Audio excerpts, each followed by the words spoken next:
What is going on, everybody? It is episode 411 of Pop Culture Crisis. My name is Brett. I am here with my co-host. Would you introduce yourself, please, on this lovely Friday?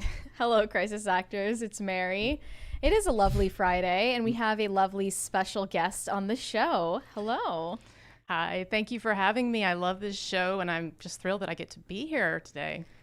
Introduce yourself. Tell everyone who you are. Yeah, so my name is Kristen, but I go by Colonel Kurtz on YouTube and on social media, and I am a huge Apocalypse Now fan. I was going to ask, I was going to say, is it an Apocalypse Now reference? I think I want to get more into that later. Yeah. Oh, you love the money guns. Right off the bat, ladies and gentlemen, we have a $20 super chat from Shane H. Wilder, but before we read that, guys, hit the like button on this video, subscribe to this channel if you have not done so already, and just like the tweet that we're about to read, the message from Shane H. Wilder, all super chats, $20 and over, we will interrupt the discussion, we will read them right then and there, and then we'll get back on topic. Mary, go ahead and read it.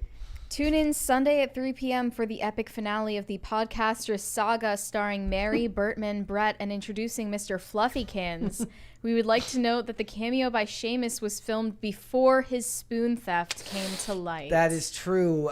He is now under fire for being a thief of spoons. Also, Mr. Fluffykins, if you're wondering, he's that big guy back there on the wall. Oh, wow. Behind the TV. So we're kind of frightening, actually. Yeah? He's not aggressive, is he? Yeah, he's kind of like positioned so that he's like sniffing my hair. He's Joe Biden-esque.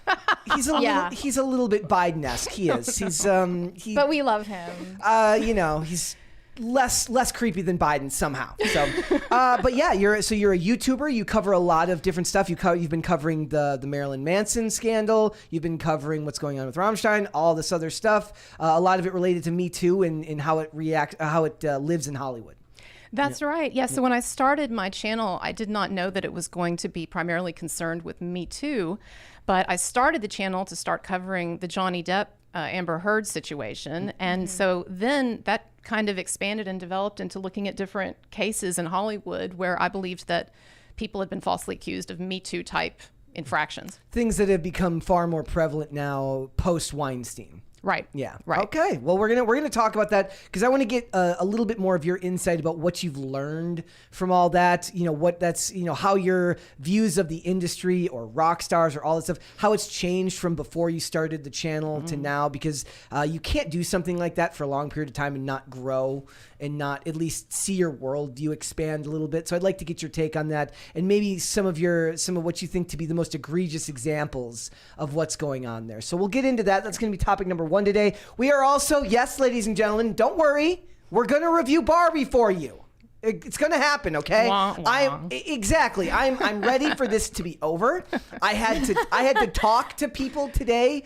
I did like a guest spot on Larry O'Connor's channel, and I had to pretend like I care about Barbie, ladies and gentlemen. I was doing it, and I'm like, what does my life come to? Yeah, I was kind of having like an existential crisis in the middle of it. I'm like, I'm a grown man talking about a Barbie movie. No, we loved it.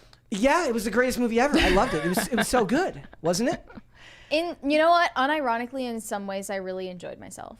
Okay. Well, we're going to get into it. We're going to talk about it. We're also going to talk about Adam 22. He is back in the news because Antonio Brown, who just last week, basically said, I got next on your wife. Adam 22 says that's disrespectful. He's not a fan of the way you're talking about his wife. He says that he let his wife have sex with a professional adult male entertainer, and that what he is suggesting, what Antonio Brown is suggesting, is just downright disrespectful. And if that seems like a weird sign of the end times in our culture, it's because things are a little weird right now. So we'll discuss that. And also, Mary is very excited to talk about HOMEWRECKER Ariana Grande. Yeah, Ariana Grande, we talked about her getting divorced, but now she's... they're reporting that she's in a new relationship with her co-star on Wicked. And looking into this guy's past, it seems like there's some fishy details going on that they're not reporting on. Specifically that he is separated from his wife and they had a baby only like a year ago. Not good. There's a $20 super chat there from Disco Jensen. Man, right. Mankind has truly fallen if there are barbarians that think warm water is best. It might hydrate you fast or warm, but the cooling effect of chilled water is more satisfying and civilized. Wow. Truly the patrician choice. But I told you this would be a big topic. Sparkling water, specifically not for Kellen sparkling water, is the true patrician choice for hydrating. Also, I will concede that, like, look, if I'm out skating and it's a hot day, then I want cold water. But if I'm just here in a room temperature, I'll take room temperature water. You all the way. If that makes me a heathen, then so be it. Savage. We're savages. We are. So we got that. We got a bunch of other stuff. Mary's very excited about the first thing we're going to get into as well. That she just found just now. So if you ladies are ready, we will get right into it. Mary, are you ready? I'm so ready. Are you ready? Let's do it. Let's do this. All right. First things first, Mary. Tell us about how Lana Del Rey is shocking fans spotted working at a Waffle House. This is so her. Like, I can't explain it, but this is so fitting for her vibe. She's always been, like, essentially a white trash trailer park queen. And this is where she truly belongs. Like, she looks like she's at home there. It's a Waffle Home. It's not a Waffle House. It's a Waffle Home. And I just need her to take my order at Waffle House. I need her to pour me a coffee. I agree, though. I think we need to find Waffle House Wendy and have them franchise and open their own. Lana and Wendy's Waffle House. Oh, I didn't even think about that. The lady who caught the chair. Yeah, Did you remember that video? Like the lady who's like the lady throws the chair at her. Insane reflexes. Yeah. So they could work together and they could start their own Waffle House chain. It'd be popular. But like, do you think this is a PR stunt, or is she just like chilling? Like, I'm not sure it is. She lives a very private life for the most part, so I feel like she's just kind of like vibing and doing whatever she wants. Let me tell you something. I have waited tables for years off and on, and it's good exercise. It's good. Get out of the house. You Good talk for to your people. memory. Yeah. Wait, there's a video of her there? Let's see. We all know what happens when I click on Twitter videos, so I have to be very careful. Very careful. We don't want to repeat it yesterday. Yes, guys. Oh, by the way, guys, you can go and find that video. It's just not up. I cut out the bad stuff, but here we go. Oh my God. Oh, look at this guy. Oh God, Charlie, don't film him without your permission. What is Bubba? She's so cute. Is it a PR stunt? I have no idea. I'm a guy. I don't know anything about. But a PR stunt for what? She's not putting out music. She's not in any movies, to my knowledge. And she's doing well financially. So I mean, she's fine. I think she it might be. life. I think it might be legit. She just wants a job, and she's that's very normal. Like, she's always in her music made allusions to just wanting to live in small town America. Yeah. There's a $20 super chat there from Dave Gazuli. He said, blasphemy. Everyone knows that the only way to drink water is lightly chilled with malted barley, hops, sugar, and yeast. No, I'm not a beer person. See, it's like I said, the temperature of water. That's a hot button issue. People, that's what they should be asking at the presidential debate. That's how I'm picking my president. I got a stomach ache in China, and they were like, "Do you want hot water? Like, do you want to drink some hot water?" And I was like, "No, no, Wait, I don't." What were you doing in China? It was like a summer camp for nerds. So you are a Fed. You're totally a Fed. You definitely from the CCP though. You are a CC. I mean, PCC backwards is CCP after all. Coincidence? I think not. Like I'm gonna have to go do a stronger background check. After Should we show call the State Department? I think that's a good idea. I love the alternate universe where Lana Del Rey is still with her cop boyfriend. And she just works at Waffle House and lives her humble trailer park life. She did live in a trailer park. And she was like a lounge singer at a small hotel. Like, she comes from humble beginnings, and I really love this for her. She's returning to tradition. Okay. All right. Well, that was some good news. We've got some funnier news, guys. I don't know who the band Boy Geniuses is, but Lucy Dacus, she made Barack Obama's playlist. Every year he does his very, very performative playlist of music that he releases. And this year he put one of this band's songs on the list, and this lady didn't like it all. She called Barack Obama a war criminal. And that's because she's a Bernie bro. Well, our girls. I mean, it doesn't make it not true, no matter who it's coming from. Exactly. Also, someone said being responsible for the continuation of the Iraq War will do that to a man. He's listening to Boy Genius to cope. You're talking about a Drone Nobel Peace Volume Prize 25. I love that. Maybe what it was is he was deciding whether he was going to open more of those CIA black sites, and this was the music that really inspired him. So he's like, we've got we've got some enhanced interrogation to do.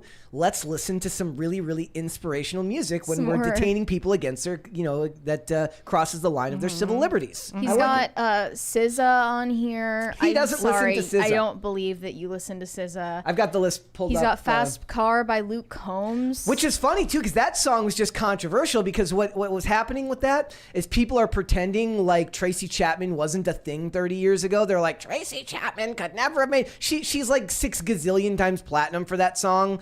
And it's got like multiple Grammy nominations and all this stuff and billions of streams, but they're pretending like she would have never been able to succeed in the 90s. What they don't realize is that the 90s was the greatest time in human history. And, we were... It's definitely better than now. We used to be a country. And back then, Hootie and the Blowfish became Darius Rucker, and country music was not the racist hellhole that they pretend it to be. So, I just don't buy that he's listening to most of these songs. He definitely has a ghostwriter to write these playlists for him, obviously. He's not listening to Ice Spice. I don't believe that. He's not listening to Pearl Jam. He's not listening to Janelle Monáe. He might be listening to Pearl Jam. He might be listening to Pearl Jam. That might be the only authentic one on the list. I don't know if he's listening to Bob Dylan.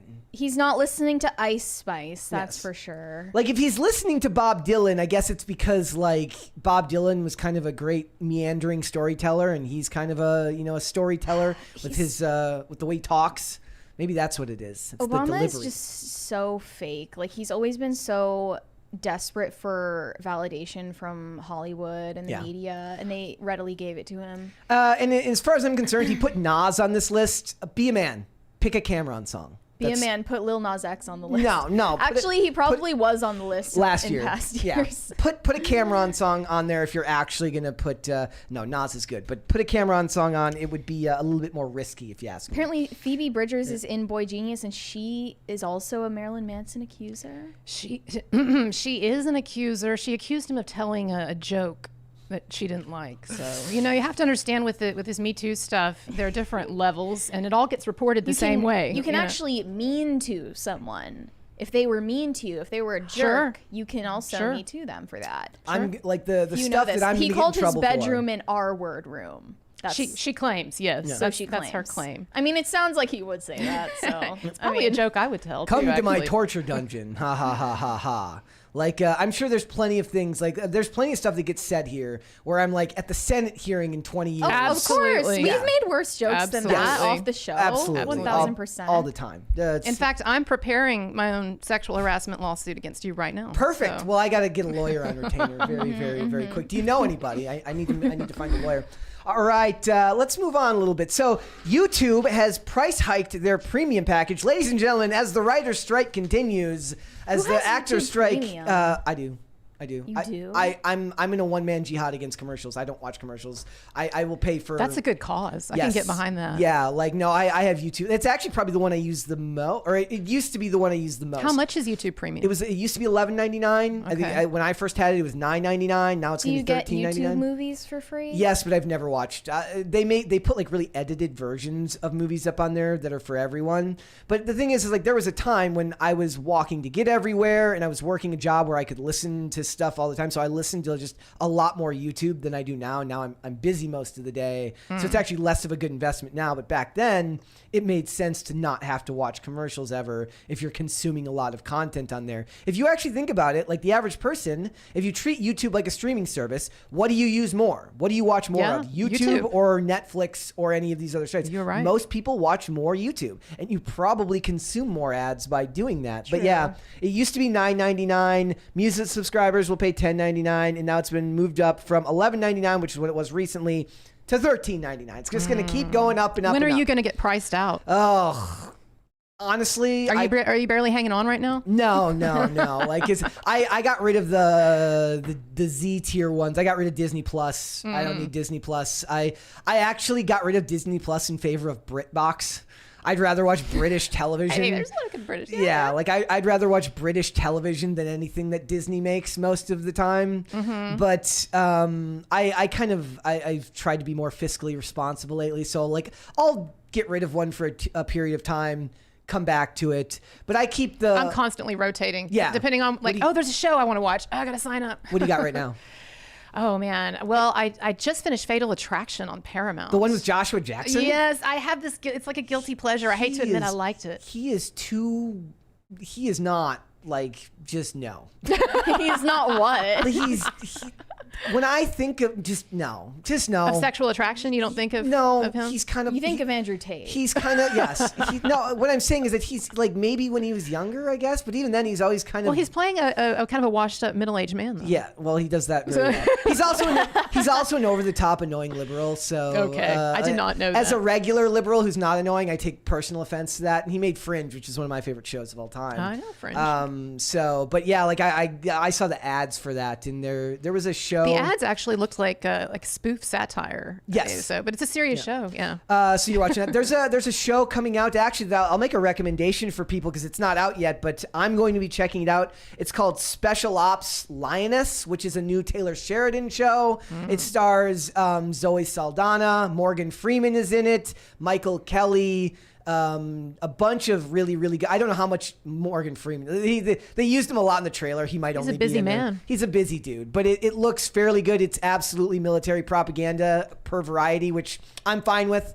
I don't care. I know it's propaganda, and that's fine. As long as I know that it's propaganda, that doesn't bother me. Yes, it is a female spy. It's completely unrealistic. Doesn't mean it can't be good. Taylor Sheridan has a better hit rate than most of the other producers and writers Everything he in Hollywood. touches turns to gold, it seems like. Whether you like it or not, it's he does well, and the shows seem to resonate with people. And now they're actually going to be airing Yellowstone on regular television next year because they don't have anything to put on TV because of the writers and the actors strike. Yeah. So he's going to take those meager residuals and make even more money because everybody else is getting priced out because they're not going to get new stuff made. So, all right. Also, there's a possibility that Dune 2 and Aquaman 2 will be postponed for a period of time because of the right. They're not going to be able to promote the movies, and Dune is something you want to be able to promote before releasing it. I would feel bad for Denis Villeneuve, who loves that. But he loves Dune, and being able to direct it is really big for him. Did you like the original? The original? Yeah. Oh God, who was the guy who did the original? I'm blanking on it. Lynch, right? Yeah. David Lynch. Yeah, I liked it. I liked the original, and then I liked the recent one. Yeah. That Villeneuve did. Tim walked out of the new one. I heard that it was really boring. Oh, really? Look, here's the thing. I actually wasn't bored, but we left. But then I ended up finishing it on HBO Max or whatever. I actually felt kind of annoyed because the visuals are so good that I would have rather have stayed and seen it in the theaters. But it is a bit of slog it's a bit of a slog as far as the pace goes. He has that. I think he has that characteristic in his films because every film, like the Blade Runner remake, was slow. Arrival was slow, but I like his films. Love Sicario. Yeah. I sing the praises of Sicario, but for him that was a faster paced movie at the time, and he didn't direct the sequel, which was a little bit more prototypical. Right. So yeah, we'll see if they get halted, but I imagine that's going to happen to a lot of things right now. Like imagine next year Tom Cruise wants to release Dead Reckoning 2. He's not going to just let it drop in theaters without promotion beforehand. They're going to have to figure this stuff out first. And you're a movie buff, right? You said you're a big movie fan. Like, do you like the promotion aspect of movies, or do you just like the movies? I like the promotion aspect if the stars will say interesting things. I don't like the normal actor shtick of It's kind so of deep and mind-numbing, meaningful, banal conversation. Yeah. There's two $20 ones right there. Okay, first from High Voltage 75. 66.6K subs, 666. Quick, Mary, get that spray bottle of holy water and hose down the studio. I asked people yesterday. Yeah. I Please put out get a us tweet. to 66.7 as fast as possible. I don't like Hey, this. I think there's some kind of synchronicity. I came on here to talk about Marilyn Manson. We got the 666. It's Quite like meant fitting. to be. Yeah. It's right there. Raybert G. Stanbert Jr. said, gang, gang, yeah, Slay Queen, ice cream so good, gang, gang, thank you for the flowers, yeehaw, got me acting like a cowgirl, gang, gang, ice cream so good. Okay, I'll stop, LOL, How love much you did this guys. person pay to be able to have that said? on air? $20. which is not a steal considering you could pay that for pennies for the people who do the We NPC need to be making streams. $7K a day like Pinky Doll. Yeah, have you seen those videos, the NPC streams of the women who sit there and they Act just like robots for money. Have you seen those? I have not. Sounds horrifying. It's horrifying. It's not a pleasant thing. I'm amazed at what people are able to make money from on social media. I was on TikTok yesterday, and there was a woman who had millions of views, and all she does is she wears ugly fake teeth and these spandex outfits, and she's a larger lady. It's nothing sexy, and she just dances. And I'm thinking, how does this get 1 million views? It feels weird. Like actually, what it is, it should shame us. It's just lowest common denominator content. You know? Yeah. Like every time we're like, oh, we're doing pretty good, but Thank crisis you. party.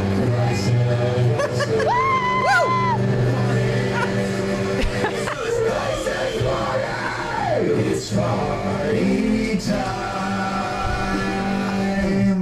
If you didn't see IRL, Carter was on IRL last night when he could have been working on our Nightcore remix for that.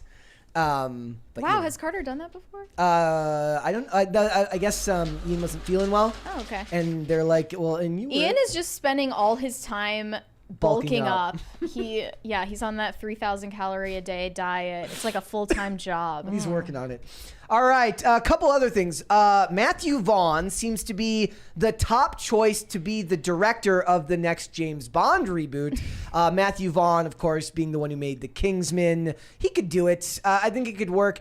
I would rather they bring, actually, I don't know, is Martin Campbell still alive? I would rather they bring Martin Campbell back, seeing as how he launched 2 very successful Bonds in both Daniel Craig and Pierce Brosnan. He did both Casino Royale and GoldenEye. Why mess with something that works? Just bring the guy back and have him do the first one with whoever they get to play Bond next. Do you have any, are there Bond movies you like, or do you have any particular attachment to the franchise?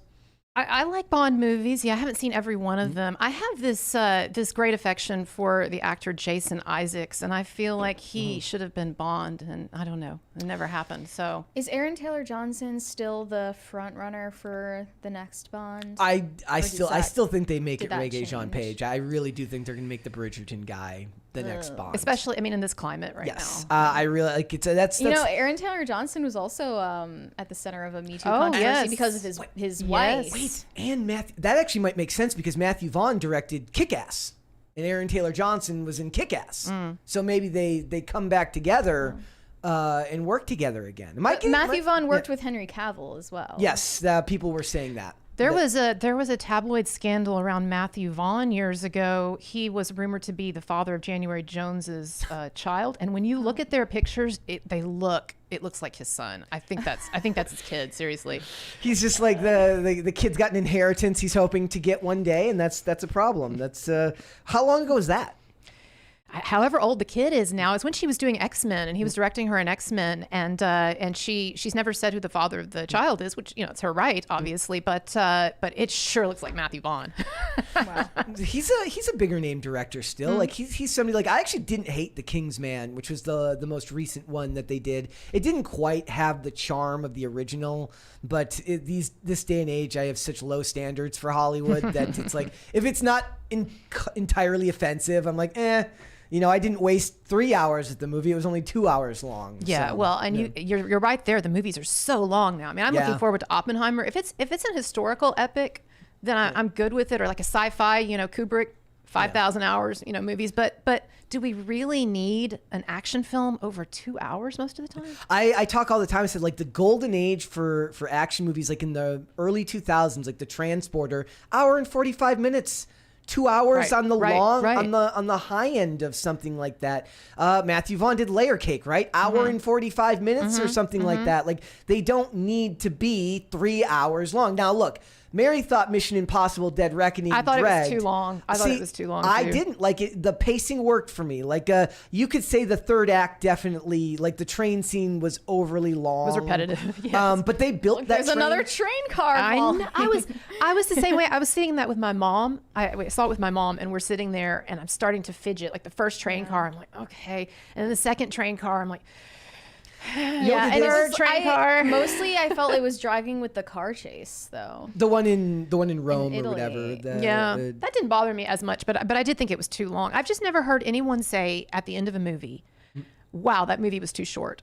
It's I've not just a thing. never heard that. Well, no, it's even if it is, like you get them in and out fast enough, Right. They're going to come back wanting for more. That's why there's like formulas now for like how long the perfect song is. That's why like every rap song is now 2 minutes why and are 40 songs seconds. getting shorter and movies are getting longer? Third verses are That's just gone interesting. from music Why now. is that? Well, in music, And it's because shows of- are episodes are getting longer, like movie length long. When I turned on Justified Primeval and it was like the first episode was like 58 minutes, I'm like, And it doesn't make sense for the attention span of the average viewer getting shorter, yeah. right? Yep, it's overindulgence. It's overindulgence. So, all right, guys. Did you see the first images of Lady Gaga, of Kim Kardashian in American it looks Horror like Story? it would be Lady Gaga. Yeah, it does. But it's not. It's very disconcerting She's in. in the new American Horror Age Story. is delicate. Whoa, I did not know that. Yeah, it's very, very disconcerting looking. Wow. I'd play the trailer, but it would get us in trouble, just like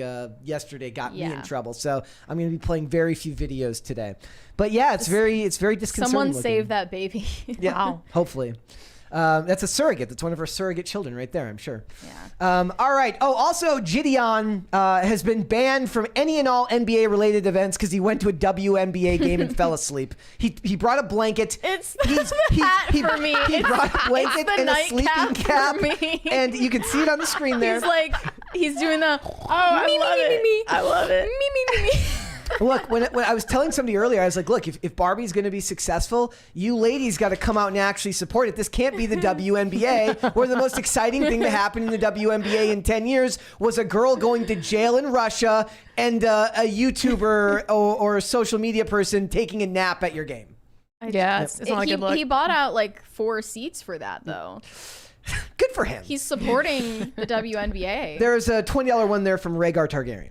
Oh, He said Rhaegar. the number of the beast is 616, not 666. Also, the original Marvel universe is called Yes. the 616 universe. Also, Die Hard with a Vengeance is the best Die Hard, and I left the Coke in the White House. That is all. It was you. I left the Coke in the White House you all with my along. boyfriend, my baby daddy, Hunter. Did you see that somebody bought one of the Coke bottles that says share a Coke with Hunter? But it says share Coke with Hunter. Yeah, I don't like if it wasn't for the fact that his business dealings. We're not prove him making to fun of be- addiction. No, no. if it wasn't for the fact that his business dealings prove him to be an absolute scumbag, like I'm not going to laugh at somebody for being an addict. Yeah, I will yeah. laugh at you for being a bad person, though. Yeah, I can. yeah. I can absolutely do that. So, also, guys, just remember if you want to go to a WNBA game to protest the boringness of women's basketball, you'll have to take out at least 4 seats. Get a Sudoku. That's almost worse, right? You go there and you do like a word puzzle, like you sit there with a paper and you do the crossword. at That's the completely WNBA. dismissive. I know. That's, Well, that's what we were talking about with no, because I have to stay consistent. I said if you pay for your tickets to go to a concert, I don't care if you take a selfie. Just like Miranda Lambert was yelling at people for taking selfies at her she concert. was. I was Okay. like, look, if you paid for your tickets, you can do that. If you pay for your 4 tickets to a WNBA game, you should be allowed to take your nap right there at the freaking front row. Yeah, in the front row. Go for You're it. right. as long as you don't throw a phone at the performer. Not a Yeah, yeah. well. I mean, being a performer is dangerous these days. They It keep getting is. stuff It thrown at is. them I know. recently. Like Audiences are getting restless. they're not happy with it. All of this because that one guy attacked Dave Chappelle with like a knife gun, Yeah, what was a knife disguised as a gun. which makes no sense God. whatsoever. It was like a knife. It was like a knife duct taped to the front of like But it was because- a fake Beretta 92 FS. He said it was because Dave Chappelle makes offensive jokes about trans people. Yep. Therefore, you deserve to be stabbed with my knife gun. He says that's Yeah. not good. But was the gun intended to be like a camouflage? Like people aren't going to have a problem with it? I'll just slip it into this gun. Yeah, Nobody so will see. It's obviously insane. Very not well. All right, guys. Netflix shares are cratering as ad revenue is set to dwindle amid the Hollywood writer strike and actor strike. Nobody cares about the actors. Nobody cares about the writers because they're horrible at presenting their cause. I was talking to somebody about this the other day. Fran Drescher came out recently and said, like, look, we're not doing this for Tom Cruise.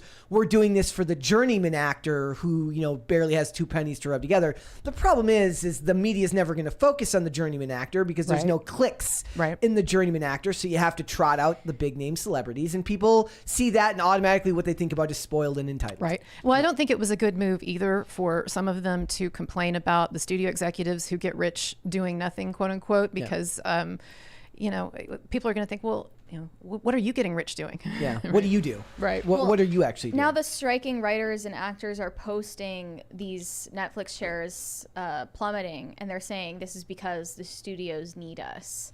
And womp womp. It's like, no, that's not it at all. But I did see this one tweet that I wanted to read. It's a little bit of a devil's advocate position. Zach Bornstein said, struggling to figure out why the WGA SAG strikes are getting negative news coverage on CNN, owned by Warner Brothers, MSNBC, owned by Universal, ABC News, owned by Disney, CBS News, owned by Paramount, and Fox News, owned by Hitler. Get it? Rupert Murdoch is Hitler. Uh-oh. And it's true, right? Like, they're going to use their influence in that way. The Bob Iger interview was on C-SPAN. And C-SPAN, who's C-SPAN owned by? Is C-SPAN an affiliate? This is such a dumb question. Is C-SPAN an affiliate of CNN? I don't think so. I feel really dumb asking that question. I thought that his interview was on CNBC. CNBC. Well, there you go. Still Disney. So it's very, very, very stupid. Netflix shares are going down, but Netflix is going to probably fare better than a lot of these other companies because they've been doing this longer. They're more insulated and they've got more material there. But we'll see. Also, if you think that they're bad for that, Universal is under fire for trimming the trees where the writers were striking and using for cover. No. That is brutal, ladies and gentlemen. This tweet said, "Quick shout out to good people at Universal for trimming the trees that gave our picket line shade right before a 90+ degree week, and they didn't cut down the trees, just the leaves." Nope, they're playing for keeps, just like that executive said. He goes, "We're just going to wait them out. They're going to lose their houses. They're going to lose their rentals, and we're going to you're the ones who want to go toe to toe with billion-dollar corporations." I don't know if they win in this. An LA City controller tweeted, "Our office is investigating the tree trimming that occurred outside Universal Studios, where workers, writers, and actors are exercising their right to picket. The trimmed trees are LA City managed street trees." So I guess Universal they didn't have authorization to trim those trees. Man, you're in California. Yeah, they're going to pay Universal a fine. has denied that this was a malicious act. Quote, "We understand that the safety tree trimming of the ficus trees we did on Barham Boulevard has created unintended challenges for demonstrators. I bet. That was not our intention. In partnership with licensed arborists, we have pruned these trees annually at this time of year to ensure that the canopies are light ahead of the high wind season." Oh, they're licensed arborists. Of course, only in California. You can't trim a tree without a licensed arborist, I'm sure. You have to go through it's got to be a government sanctioned licensed arborist who gets charged just a racket to have that title. And the best part is right now they're backdating all their documents that say they do this every year at this time. They're fabricating a paper trail right now. A spokesperson also added that Universal is working to offer accommodations such as pop-up tents and water to the demonstrators, which they really don't have to do. Fascist pop-up tents and water. Fascist water. So basically, you have to support the people who are picketing you. Yeah. Kind of. Yeah.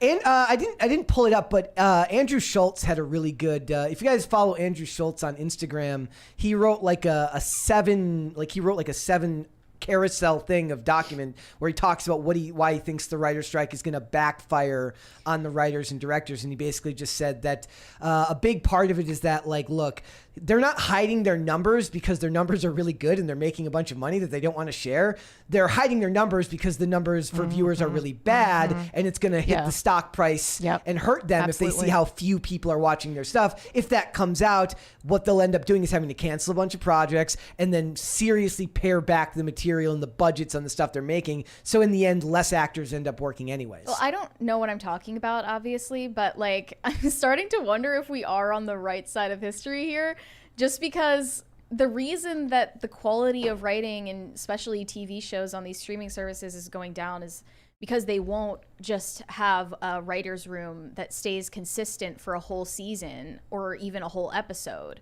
They have people that do writing on a freelance basis and they switch them out constantly so that episode to episode or even like within one episode it feels totally disjointed and it's the quality is plummeting because they aren't willing to have a writer's room or also trust one writer to write for a whole season. I mean, that's not as common in something like network television. There's just too much material. You don't have one writer. You do have a team of like writers' rooms are a thing, right? So you have writers that switch off, they write every other episode or they work together, a couple of times a year. But it's not wanting those, those small writers' rooms like Taylor Sheridan. He gets to write his own stuff. And since he's successful and he's producing his own stuff, he's given the leeway to do that because he has a strong return on investment. He still has a team, right? I mean, a lot of it is credited as him. Oh, okay. Yeah, like he's a very much he writes a lot. That man's a force. Yeah, he is. Oh. But they get like 8 drafts of screenwriting for a show, and they use like different freelancers for each episode of a show to the point where one season feels totally different from the next. One episode feels like it's a totally different show than the next. Yep. So, I mean, it is because the studios don't want to pay. I think that, and all writers. joking aside, I think that the writers and the actors have a number of legitimate claims, and I probably, if I sat down and looked at the issues, I'd probably end up siding with them more as well. It's the theater that surrounds it that's kind of I mean, interesting. and they want to work with the studios because the studios have capital to support. Like they have the actual equipment and the capital to support a show, but like at the end of the day, if you want to make something you're passionate about, you got to do it yourself if you want it done right. But I mean, what are you going to do? Get a business loan from a bank? Can't do that anymore. To make a movie? Like that's not gonna. They're not gonna give you. Well, you get small investment capital. It's too big of a risk. People will make smaller budget movies. But shouldn't the well-established wealthy actors be independently funding? A lot of them have their own production companies, yeah. in which they like actors who are small time, like actors. Well, like who are Margot Robbie, isn't she producing? Yes. Sorry, Barbie. But it's a Warner Brothers movie. Like she's one of the producers. It's not being independently produced. But that's my point. They're complaining about the studios when they won't take action and produce things themselves. They should do that. If you want to lecture people, then put your money where your mouth is and make your lectury bad movie and waste your own money on telling the public how to think and feel. And here's the thing. If you make your own movie, right? So the idea is that you want to reach as many people as possible. It's very easy to be divisive and stupid when you're wasting the studio's money. But when you finally have to make your own money and put your own money where your mouth is, you might be a little bit more diplomatic in your interviews, in your talk with the public when it's your own return on investment that you're worried about. Right. There's a big one there from Black Rain Love. Thank you. He said, I don't get to catch y'all live. I get to listen at work on the grave shift. Mary, Warrior Nun is based off an indie comic from the 90s from the AP. Ben Dunn, the creator, was on the film set. Stop pooping on a crea's dream. Still love PCC Ghost Girl. Were you? I thought you were just talking about. What did I do? No, my friend Black Rain Love. I think you're talking Warrior Nun. Mary was talking about The Nun, which was something different. I believe it's not connected. Well, I mean, I have made fun of Warrior Nun fans in the past. Oh, but that was not about the comic or because about of them, the, like campaigning for the show to get uncanceled, which did work. Yep. But I think the premise of the show is blasphemous, and I'm not going to watch it. So. she can't support it. That's okay. All right, guys. So, guys, I'm sorry, but this is like the pettiest move of the century, and I'm here for it. Like, I know it's bad, but it just does feel like one of the, if I was watching a TV show, oddly enough, written by these writers, where they're showing you an evil corporation doing things to like sabotage a strike. This is exactly like I see them like it's a thing where they send them a bunch of room temperature water on a 90-degree day rather than ice cold water. So, they do something more entertaining than fiction. Yeah. So here's the thing, they can look at this as a learning experience. Someday, one of these writers, the strike will be over, and one of these writers will have to write a scene about a striking person, and they will use their tumultuous experience of a hot day with and they will write that into it. I saw a trailer for a movie. It was so bad. It was, I kid you not, Hollywood is completely out of ideas. I don't even remember the name of the movie now. It's about a woman. She's like a badass woman, and it says when her career as a Hollywood teamster falls apart and she needs to get. I'm not kidding you. I posted an Instagram video where I was just laughing uncontrollably. This is what you get when you tell people write what you know. Yes. Yeah. No. It's just like when her career as a Hollywood teamster falls apart. Norma Ray all over again. Yeah. She says like she runs illegal medicine for a cartel, and I'm like, who the it felt fake to me. It was a real thing. It was very bad. I just laughed for like 3 minutes on an Instagram video. My hand was shaking trying to read the synopsis. So that's that person. Whoever wrote that will be the one who writes the great tree trimming of 2023 into their script one day. So, all right, guys, let us move on, shall we? What would you like to see first? Here we do a segment. We do Cringe of the Day. Thank you. Thank you, guys. Hold, please.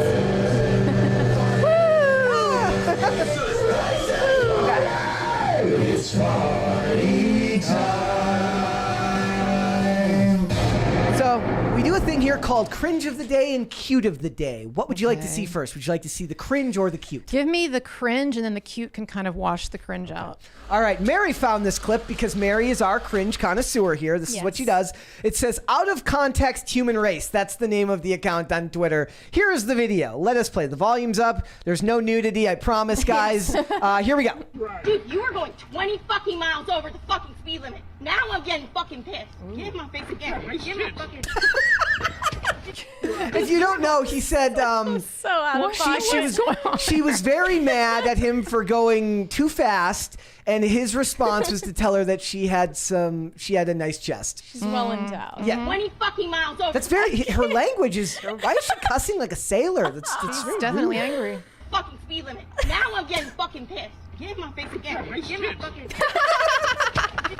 Dude, you were going... It wasn't so much cringe. nice I tits. found it hilarious. Nice tits. Mary found it very, very funny. All right, guys. Now we will do Cute of the Day. We had a submission over here. So what I do is I ask the fans of the watchers of PCC to submit their pets to us because everyone likes to show off their pets, do they not? Yes. This is from Frost Digital on Twitter. It says, @popculture_show.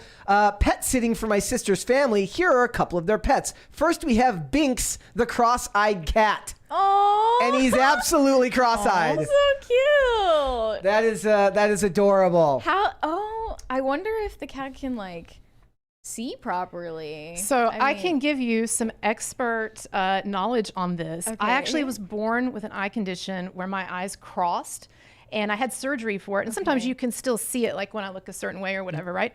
But what happens is, yes, you do see double, but the mind filters out one of the images. And so the cat, yes, technically it's getting the double image, but it's not, it's making sense of it. So there's a little science That's so for you. cool. There you go. That's so cute, though. And he says in I want second, a cross-eyed cat. says we have Penny, who is a 13-year-old mutt who either likes to curl up in a tight ball or do impersonations of roadkill. No. Aww. I ran over a raccoon last night. It's a sad feeling when that It happens, wasn't I on know. purpose, I know. obviously. But Makes he you was- feel bad, He was yeah. in the middle of the road. What was I supposed to do? And Swerve, someone turn, was and crash. coming from the Endanger opposite yourself. direction, so I couldn't have Endanger the other swerved. person. Yeah, that's what To you were save the supposed to raccoon. And we got one more here from Boosted Yogi. Or did we see this one yesterday? Was this Yeah. one? Yes, we saw that one yesterday. Okay. All right, guys. Let's get into it first. So let's talk about you and let's talk about your talk about journey me, yeah. on YouTube. So tell everyone first the majority of the things you cover.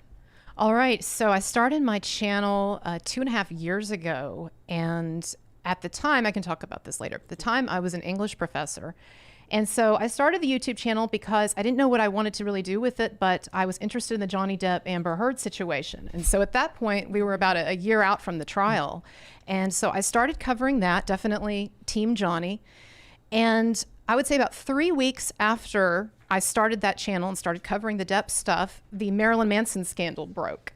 And so you had that day in February 2021 when Evan Rachel Wood and a bunch of other women came out online at the same time in a kind of coordinated hit against him. And so I started covering that because I thought that was interesting. And he's Johnny Depp's best friend. I don't know if people know that or not. And so I started covering that. And then I just kind of, I guess you could say I sort of acquired a reputation as a kind of a culture warrior for falsely accused men falsely accused of Me Too scandals, infractions. But I do other stuff on my channel. I have philosophy videos, I have film analysis, and so it's not something that I intended to do, but that's what it's evolved to be. And of course, there are so many Me Too scandals now. It seems to be an epidemic. Yeah, so I mean, it's working for me. I guess I'll just, as long as there are false accusations and Me Too scandals, then I'll be making the videos. Hold off on the Tony. Actually, read that one, but after this, guys, we're going to hold off on the $20. We will read the $20 super chats after this portion. Go for it. Tony Guevara just said, "Read." There it is. There it is. Oh, I'm gonna like it. I forgot. I can like the super chats now. I keep forgetting you can do that now, which is just weird. So we covered Johnny Depp when the trial was going on. It was only like an hour away from here, actually, in Fairfax County. Yeah. And I wanted to know, since we're sympathetic to Johnny Depp's side of the issue, it's more interesting to ask you, like, why are you Team Johnny?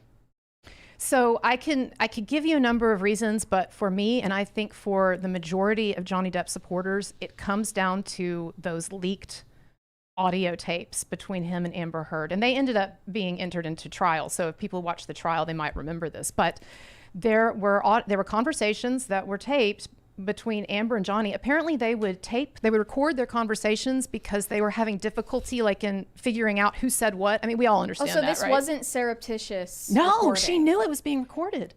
She knew. That makes it even crazier. It is. It's crazy because I didn't know that. Yes. They were told to do this by what, like a couples therapist or something? Yes, it was a part of their therapy. Between that and Jonah Hill, these therapists are just ruining everybody's lives. Right? These therapists don't know what they're doing. If your relationship's on the rocks, maybe don't go to couples therapy. Okay, maybe it's just LA therapists, right? Like they've got such an absolutely abundance unhinged. of clients out there that they just tell them whatever they need to tell them. So you were covering Johnny Depp, right? And then of all of these cases, which one do you think is obviously the Johnny Depp one? I think is the biggest right now. Right. What is the most shocking revelation that you've seen from one of these cases? Well, I think that the Marilyn Manson case, I know it's complicated for people because of his public image, and there are a lot of people who are like, I'm not into that, not into him. But when you actually dig into it and look at what has happened to him and the hoax, the levels to which Evan Rachel Wood and her co-conspirators went to frame him, it's astounding. So I think probably the most astounding aspect of the Manson case is the fact that Evan Rachel Wood and her girlfriend at the time and co-conspirator faked an FBI letter. They actually typed up a fake FBI letter for her to enter into a custody dispute that she was having with the actor Jamie Bell. So there's a whole dimension to this Manson stuff that actually is not even really related to Manson. She also was basically trying to withhold Jamie Bell's son from him, and of course she recently lost custody of her child. And still tried to like turn the narrative on that in the media. Tried to say it was Manson's fault. She's on the run from Marilyn Manson's secret agents in Nashville. That's right. That is right. And so to me, and so anyway, so she and her girlfriend typed up this fake FBI letter to give it to Jamie Bell, her baby daddy, in order to explain to Jamie Bell why he couldn't see his son, because she was part of an investigation, an FBI investigation into Marilyn Manson. Insane. And so they had to hide out from Marilyn Manson. And so this was all exposed in court, in the court custody hearings, and Jamie Bell recently gained full custody of the kid. But this is just one example of craziness. I want to ask you to do your best devil's advocate for both Amber Heard and Evan Rachel Wood. Oh no. Also, before we do that, I want to point out, like, Marilyn Manson without the makeup now looks like a kindly aunt. So I'm half joking. There's a funny picture of it. It's a meme, but it's like the idea that you're on the run from Marilyn Manson is ridiculous. It is, well, it is ridiculous in a number of ways. And, you know, it was beyond that. She was claiming that she had to get bulletproof glass in her house, and she had to hire, there was one article where it talked about how she'd hired a Navy SEAL to to protect her. Wow. So you want the devil's advocate? Start with Amber Heard. Okay, I'm looking forward to losing a bunch of my subscribers when I do this. Let's see. Like maybe what's the worst evidence against Johnny? Okay, so some of the texts that Johnny Depp sent to Paul Bettany, the actor Paul Bettany, a mutual friend of his, after he found out, basically after all this shit had gone down with Amber Heard and the relationship was falling apart and he found out Amber Heard was, cheating with Elon Musk, etc. He wrote some rather, harsh, unsavory texts where he made a Monty Python reference to burning Amber. Let's set her on fire. Let's burn her. And it was a Monty Python reference if you look at the context of it. But he talked about, he described her as a flappy fish market. So there's some unsavory text for sure. But that's not evidence of abuse. So like, is there any evidence in that case? And I am not nearly as well versed in it as you are. Is there any evidence in that case that Johnny was abusive, or that maybe there was some mutual abuse going on? Mutuality. Well, so there are therapist notes from Amber Heard's therapist indicating that that Amber Heard had told her that there was mutual violence in the relationship, some mutuality. And so, but again, when you go to a therapist, they only know what you're telling them. They only know your side of the We're getting story. it from her perspective. And she's a diagnosed borderline personality disorder sufferer, and this is not even something that she's contesting. This is something that came out in her therapy. And so one of the hallmarks of that disorder is that they have a very skewed perspective on things. Everything's black and white. Yeah, everything's black and white, and everything, there's a lot of projection and there's a lot of turning around and blowing things up out of proportion. On one of the audio tapes between her and Johnny when they get into a fight, at one point you hear her on the audio saying, "Johnny, stop hitting me, stop. And then a little bit later, he's like, "I'm not." And then he says, "I'm not hitting you." And she goes, "Yeah, but when you put me in this position where you talk to me this way and you make me feel this way, it's like you're throwing me up against a wall and stuff." And so you see that she actually translates emotional outrage into physical violence in her mind. Like that's, and so I think with her, we get a lot of lies, but I also think we just get a lot of really distorted projection. I thought the worst evidence against Johnny was the letters that he would write Amber after they got in a fight. And he was like, I'm sorry for acting like a monster. He acted like he had this alter ego who was a monster who was like at fault for their altercations. But I don't know. Yeah, so he never admitted to any kind of violence, but there are these kinds of sort of these questionable references sometimes in their conversations about the monster. Now, he claimed in court that he would use that term to try to appease her, that he realized that the only way that he could make peace with her when they had one of these fights was to kind of concede whatever she was saying. And he has conceded that he has had a big addiction problem. And so that's probably one of the legitimate, I guess, beefs that she had with him in the relationship, is that he was drinking too much. Of course, she had her own issues as well. But no, there's just not any evidence to suggest that Johnny Depp hurt that woman. And like I said, if you ever listen to the audio, what is on the audio is her admitting that she hits him. There's an audio where he says, when it gets violent, when it seems like it's going to get violent, we have got to separate. There cannot be any violence. There cannot be any hitting. And she basically just starts berating him and making fun of him. And she says, "Oh, I was just hitting you like this. I wasn't using my fist. I was just hitting you." And so we have her on tape admitting to violence. Like I was just hitting you. I wasn't punching. I wasn't punching you. Exactly. Right.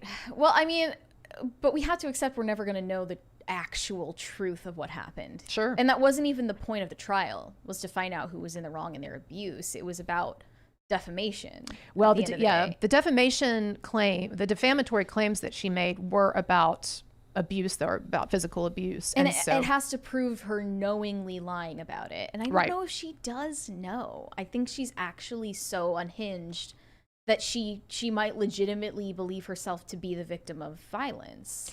I think that if I just had to guess what's going on in her mind, I don't think that she necessarily thinks that he actually physically abused her. But what I think is going on, and this is common once again with people who have this psychological disorder, is that she interprets emotional outrage. So if he's angry or if he says things to her that she doesn't like, she interprets that almost as a kind of a violence. And so I think what was going on with her is she thought, well, he was emotionally abusive to me. So Do you think it's that like there physical was violence. emotional abuse?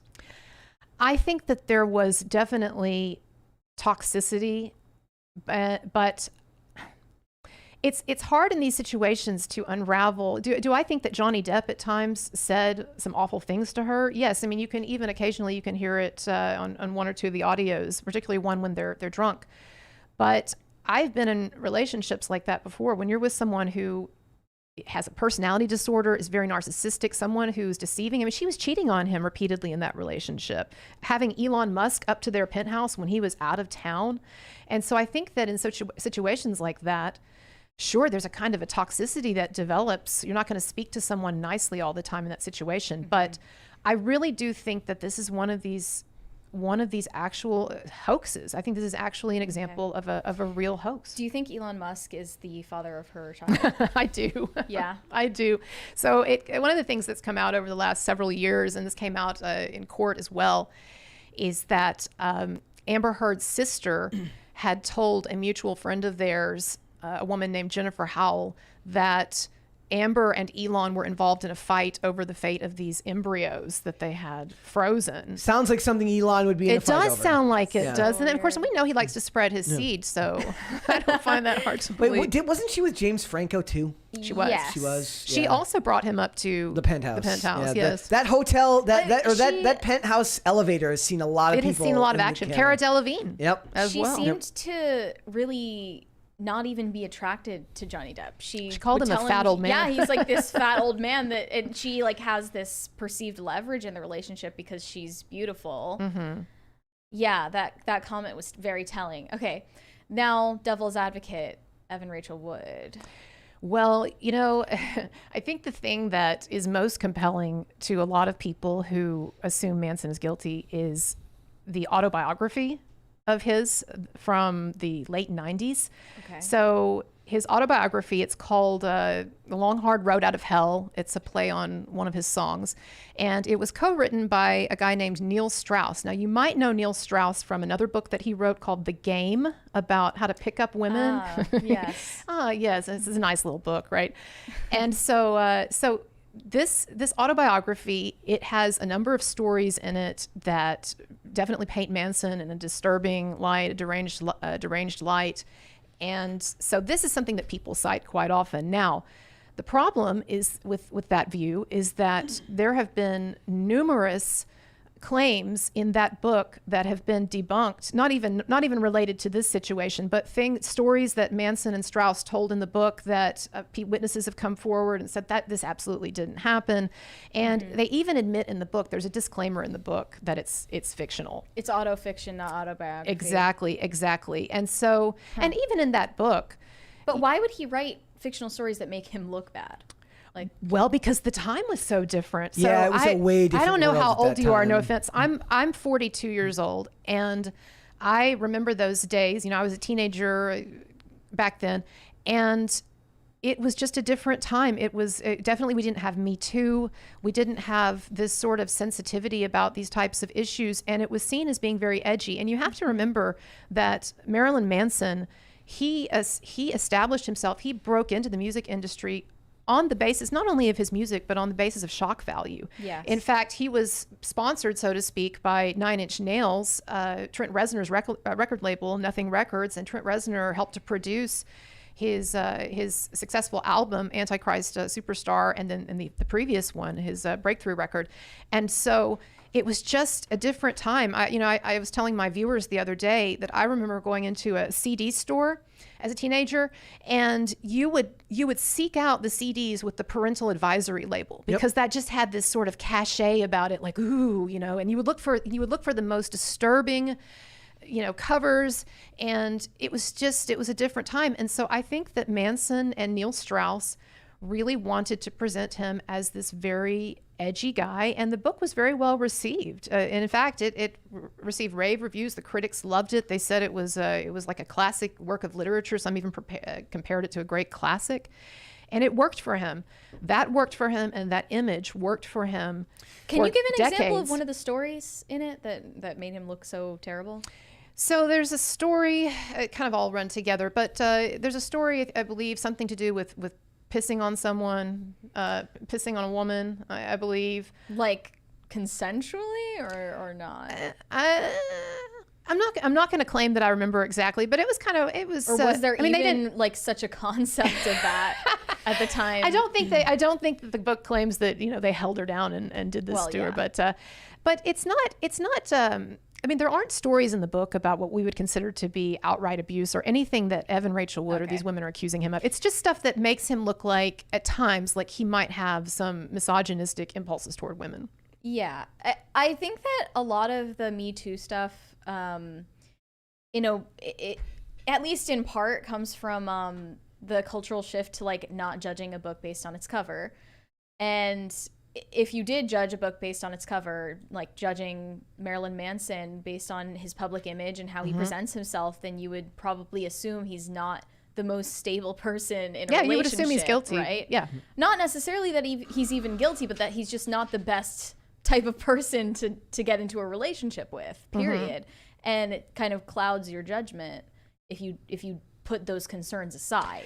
And I have said before on my channel that I recognize that there is a certain, I don't want to use the word karma, but there's a certain cause and effect relationship here between the image that he cultivated so assiduously and promoted for decades. Like when you go around giving people the impression that you are a monster, then I don't know if he would agree that that's how he thinks he promoted himself, but when you give people that impression, then, and all the, you know, the satanic and all of that, and saying, and you know, saying things like when he and Evan Rachel Wood broke up, he cut himself 140 times and stuff like that, which he said in an interview. He says a lot of stuff. He has said a lot of stuff for shock value.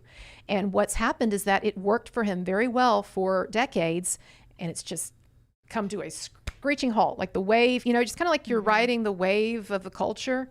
And what you're doing, it's working. It's like, oh, I'm surfing, you know, I'm edgy. People think that this is interesting. They're buying my stuff. They're talking about me. And then all of a sudden that wave hits Me Too, and it's just crash. And it was already on the, we were already well past the time period in which that was the case du jour, right? Like it's kind of, I always kind of compared to professional wrestling, when at a time back then, much like a Marilyn Manson, like you're your character in a lot of ways. You're not Brian Warner, you're Marilyn Manson, which is not the same thing as the world now, because now social media gives people instant access to you. You are now yourself. Right. You are not the character you played in just like, who is the band? Milli Vanilli. But I'm saying, like, you were a product sold by a record label, and that was, and their job was to sell you on something that was satanic and dangerous and all of these things. Subversive, and like I said, that book works well to cement that image. Oh, the book was hugely popular. And like I said, critics at the time were not complaining about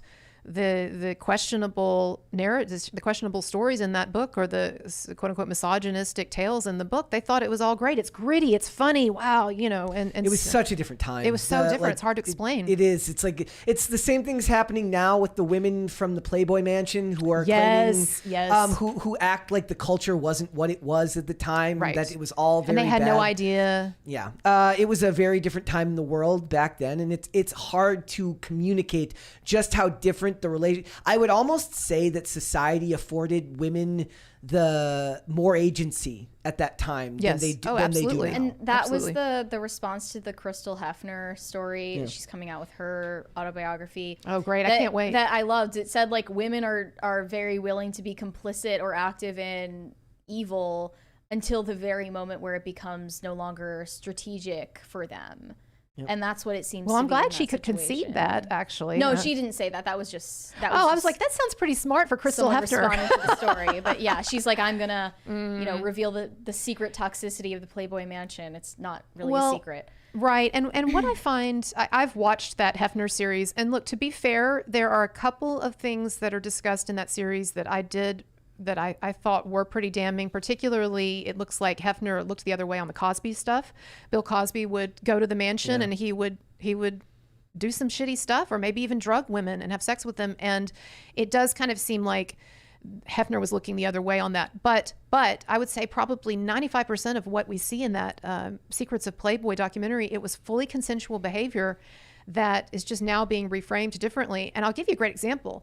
The two twins, the Shannon twins that are interviewed in that series, when they were with Hefner, you know, they were very happy to be on the show. It made them stars. They loved dressing in the skimpy clothing and going to the clubs. Well, now they claim that they were coercively controlled, basically emotionally manipulated. And if you look at what they wear now, they all wear the same Me Too activist outfit.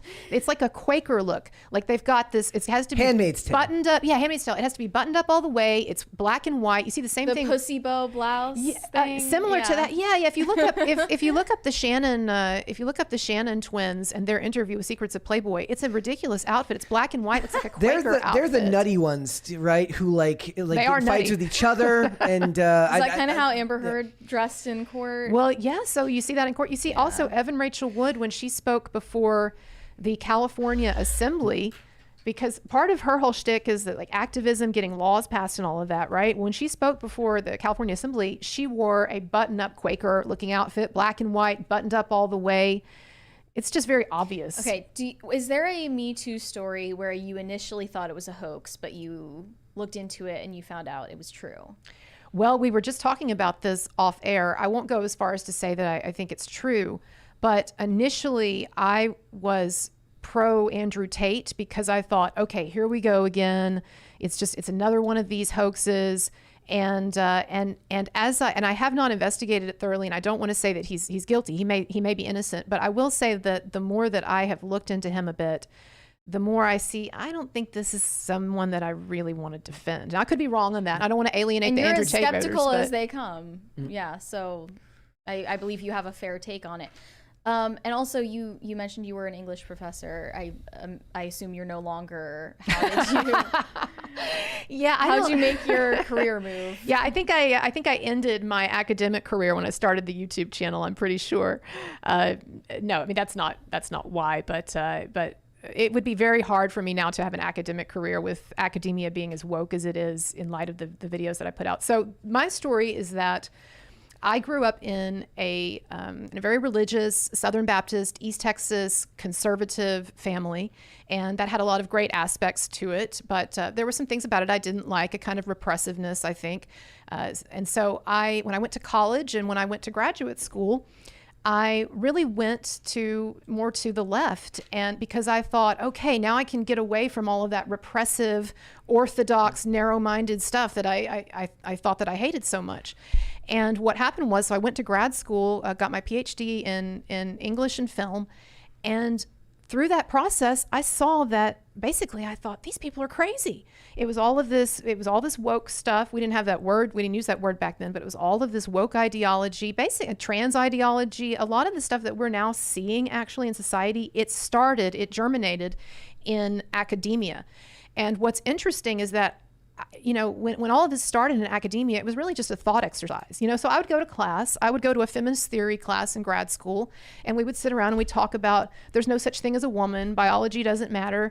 And I'd kind of sit there and I'd be like, yeah, I mean, I guess if you look at it this way, you know, I guess you could say that, yeah, okay. But it's like a thought exercise.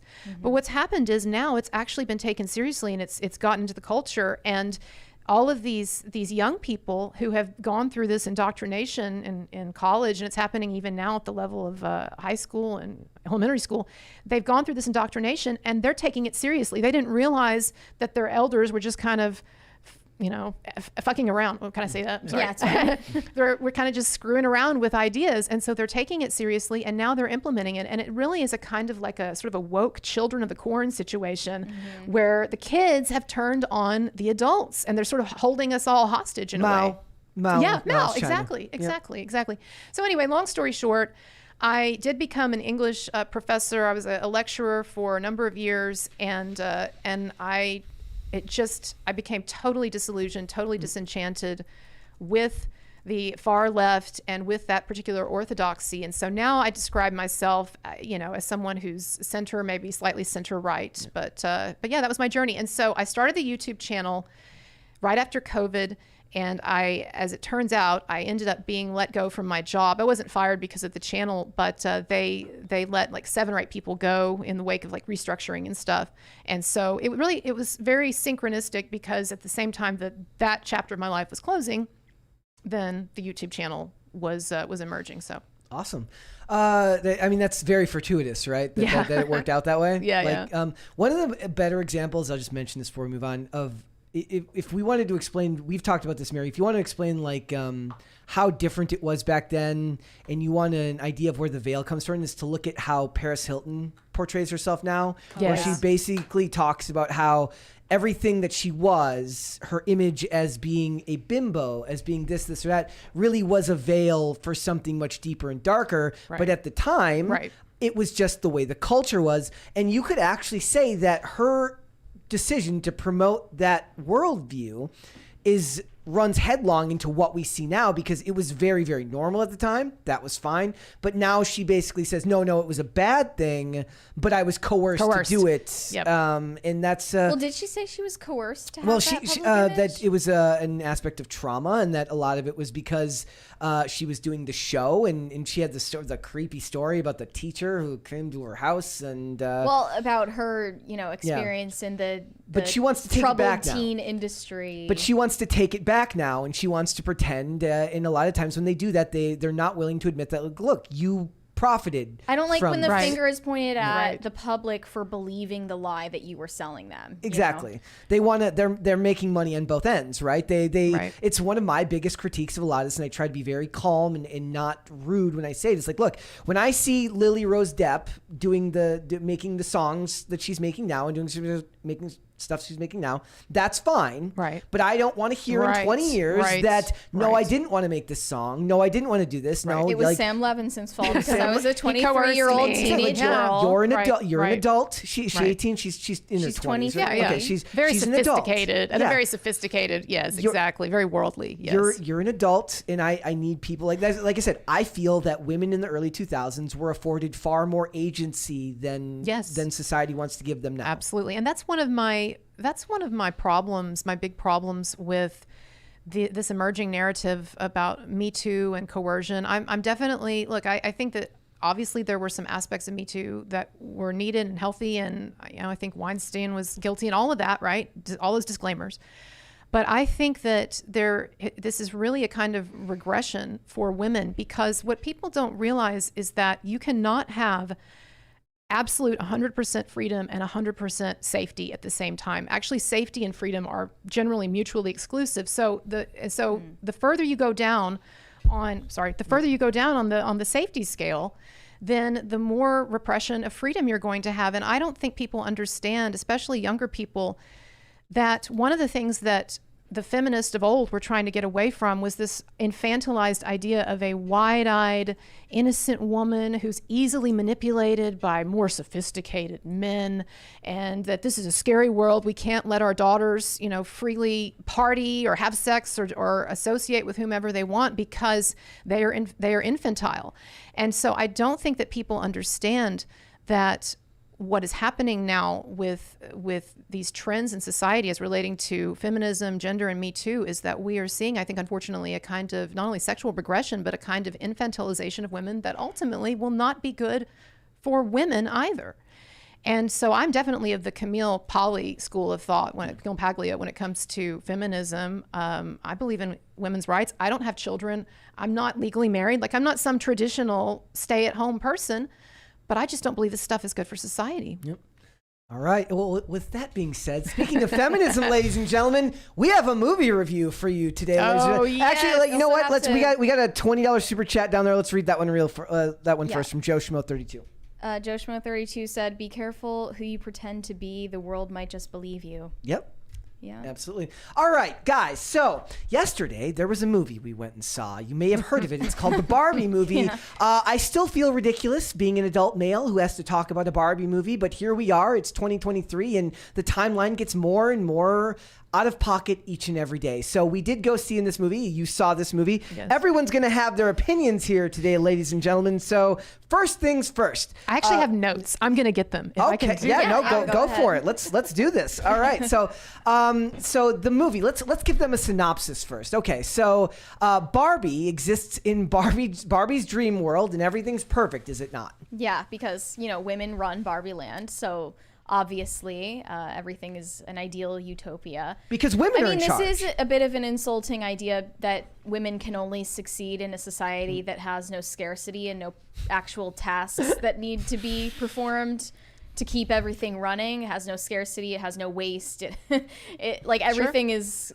catered for it to be easy for them, and that's really the insulting idea about it. But it's true, actually, and that's why men run infrastructure in the real world. But anyway, to continue the synopsis, she starts having these thoughts of death and mortality and human thoughts that she shouldn't have. And she goes to Weird Barbie to figure it out. Weird Barbie tells her she needs to go to the real world and find the girl who's playing with her and stop this transference of negative feelings so that she can regain equilibrium and, bring harmony back to Barbie Land. So she goes to the real world, and she goes with Ken, who begrudgingly she allows to come with her. And they realize that the real world is a patriarchy where women are held down and they're second-class citizens. Mm-hmm. It's basically like Iran. Ken loves it. Barbie hates it. Ken loves it. Ken goes back to Barbie Land and he institutes a patriarchy. Much like the real patriarchy that we live in, Ken is the best part of this movie. Sorry. The funny thing is Ken realizes the real world isn't even easy enough for him. Yeah, because he's not a doctor. He has to institute a patriarchy in Barbie Land. Okay. So he institutes a patriarchy in Barbie Land, Kendom. Yes. And then the Barbies have to hatch a plan to get the Kens to have a Ken civil war so they can reestablish the Barbie democracy. And they use the phrase "our democracy" in this because they're all weirdo Marxist communists. I know that patriarchy was only mentioned 10 times in this film, and it felt like 100. Yes. Look, that is your synopsis for this movie. This is a Greta Gerwig film. It is about as deep as you can expect a big budget Hollywood feminist film to be. I will say this about the movie. When the film leans into the absurdist tones, meaning in the absurdist world that is Barbie Land, when Ken is in the absurdist real world that leans into his new patriarchal desires, when it does the humor in this context, the humor works a little bit. It is not as awful as it is later in the film. When this film attempts to get real and get emotional and actually connect with you in a non-snarky way, it becomes extremely mean-spirited. Right. It becomes extremely anti-male. And more than just being anti-male, it's really does laugh it laughs in the face of men and women enjoying company together and working together in any fashion. Mm-hmm. It does not like the idea that men and women could in any way cohabitate in the same place. Yeah.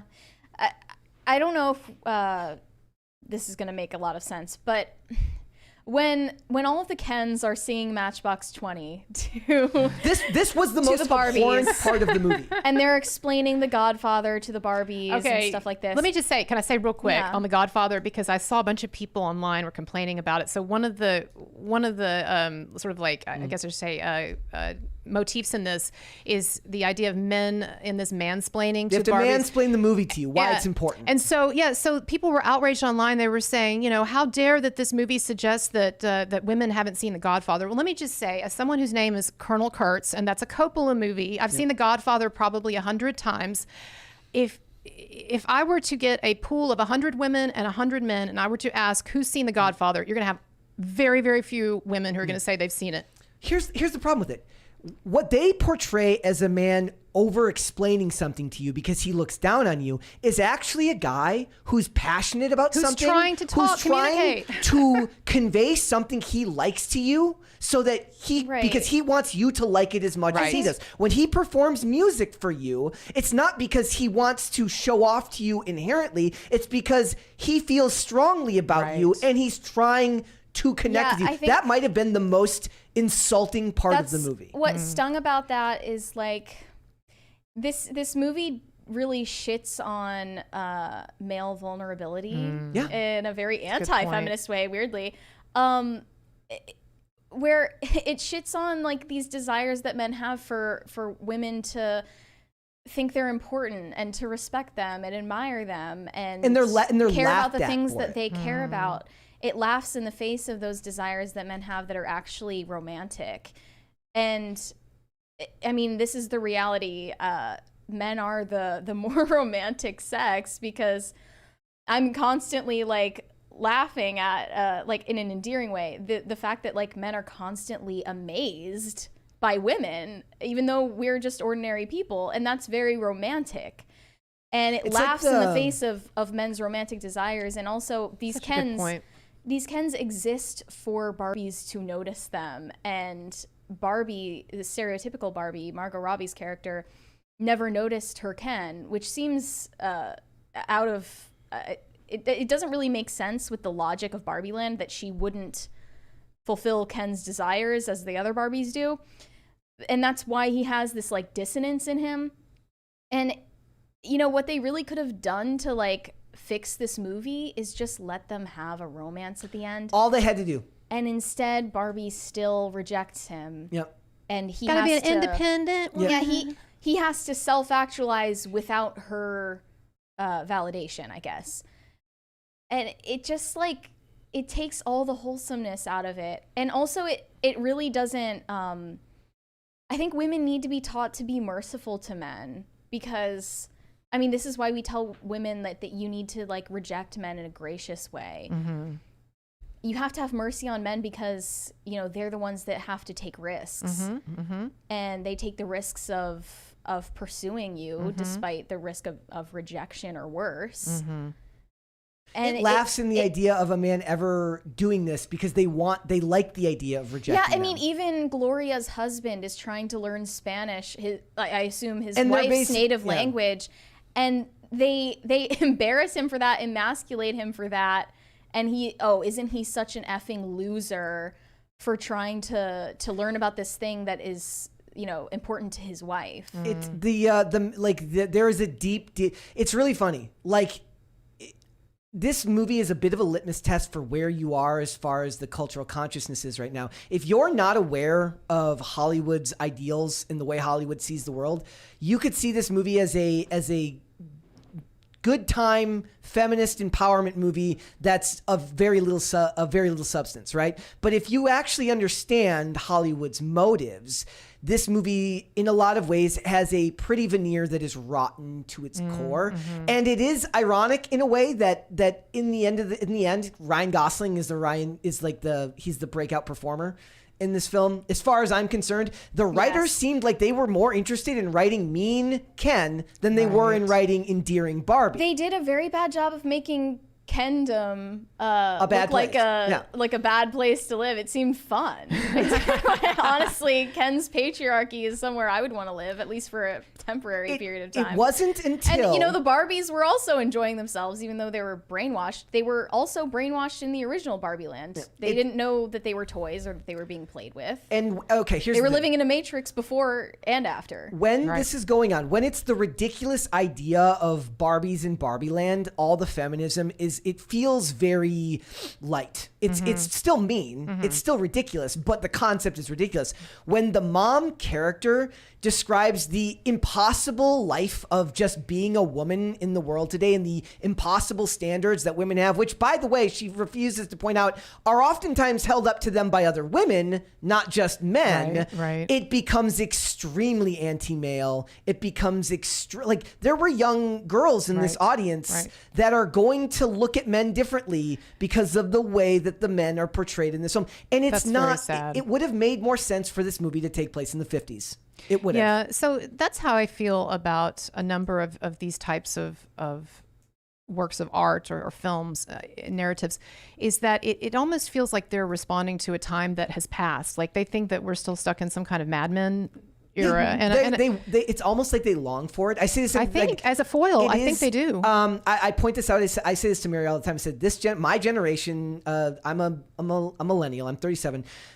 Gay marriage was legalized, and now they don't have the struggle that they're looking for. I think that's why trans issues have become so important to them. Exactly. They need something to battle against. We don't have a war we're engaged in right now, and absolutely. And I think what you said is it's very unfortunate that girls will be seeing this and they will be taking in this philosophy without even really knowing it, because it is presented in this light, sugary package. This was the most well-marketed movie maybe in the last 10 years. And I'll tell you why.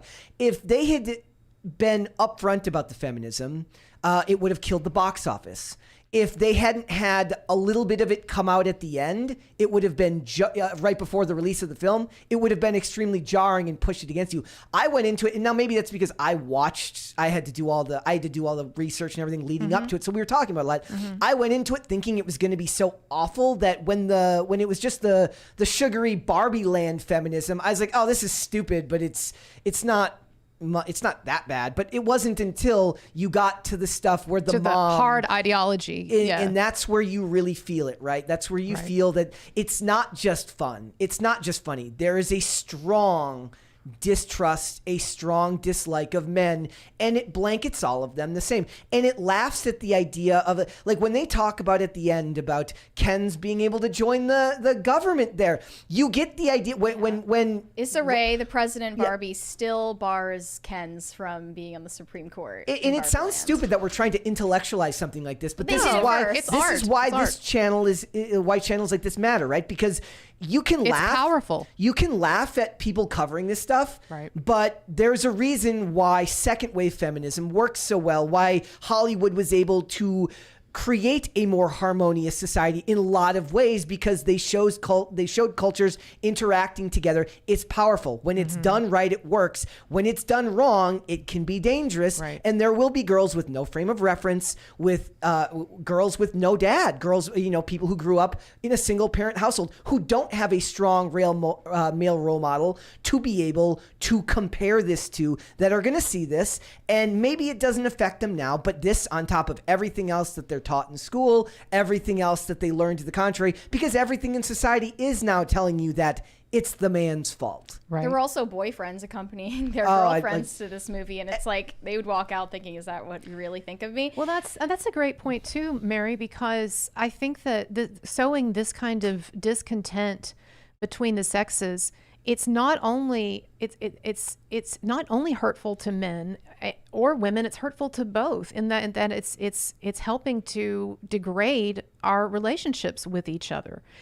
And so and art, like, you shouldn't have to apologize or offer a disclaimer for taking this seriously, because art is powerful, and oftentimes it's the art that goes under the radar that is the most influential, when people have their guard down and they're thinking, oh, I'm just here to watch this light movie about Barbie, and their guard is not up, it's just going in. Yep. Right? And the first half of this movie will do that to them. I'll tell you another thing. When women cry, it's meaningful. When men cry, it's to be laughed at funny and mocked. Well, and this is a point that I made in relation to, I'm not going to take us on this tangent, but in relation to The Idol, because so many people were saying that The Idol was sexist in the way it was depicting Lily Rose Depp. And I said, does anyone remember Game of Thrones, where the guy got his cut off and it was a joke? It was like funny, like, oh, that dude got his dick cut off. Bill Burr has a skit where he talks about that. He goes, if a guy cut off a woman's titty, the whole nation would grind to a halt, and there would be a special color that everyone in the NFL would have to wear, and the most effeminate color. He goes, there's a video of a girl, she cuts her boyfriend's dick off, puts it in the garbage disposal, turns it on. He's like, nobody cares. Like, hey, Stumpy. Right. Like nobody gives a crap about men in those situations. It's just the way it is.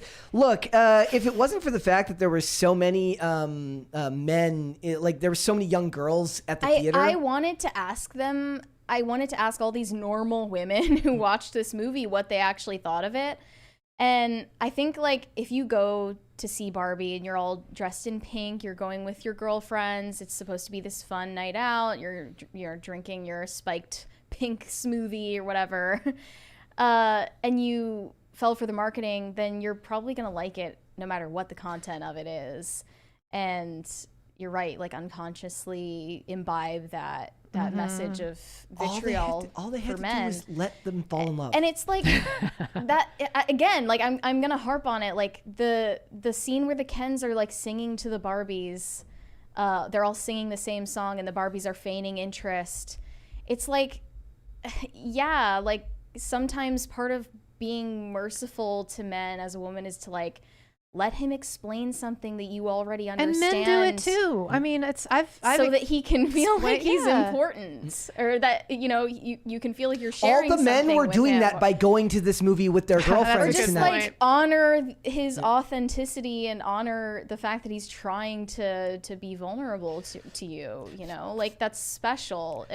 It wasn't right? just that. They laugh at the idea that they say Ken would love a damsel in distress. It's literally taking the notion that men love the idea of saving a woman because it's in the male DNA to protect women and try to save them from danger, and it laughs at it and makes it something to laugh about.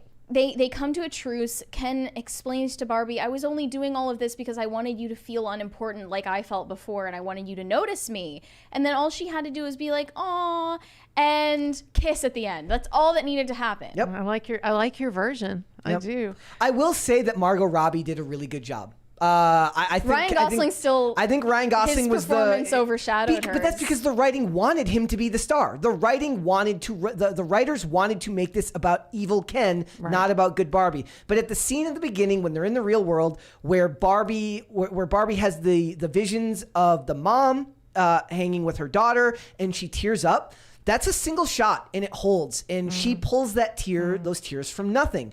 When she has to interact with people in a meaningful and emotional way, Margot Robbie does her job as an actress here and pulls the best possible performance that you can from material that is very, very lacking. It's funny to me that they probably had to CGI cellulite onto Margot Robbie's legs to make her real. She has perfection. Well, I'm glad that you acknowledged that it was a good performance too, because one of the things that I wanted to say about this movie is that there are a number of things about the movie that I liked, and there were times I got into it, and I actually thought that there was a good movie in here if they had tried to go like sort of more of a Truman Show direction with it. Yeah. You mentioned The Matrix earlier, but the idea that they're living in this superficial world and they're not allowed to think, or they're not supposed to think about death, and she has this like existential awakening, that would have been a great movie. Yeah. I'll tell you right now. By the way, as a rollerblader, look, the protagonist got rec skates.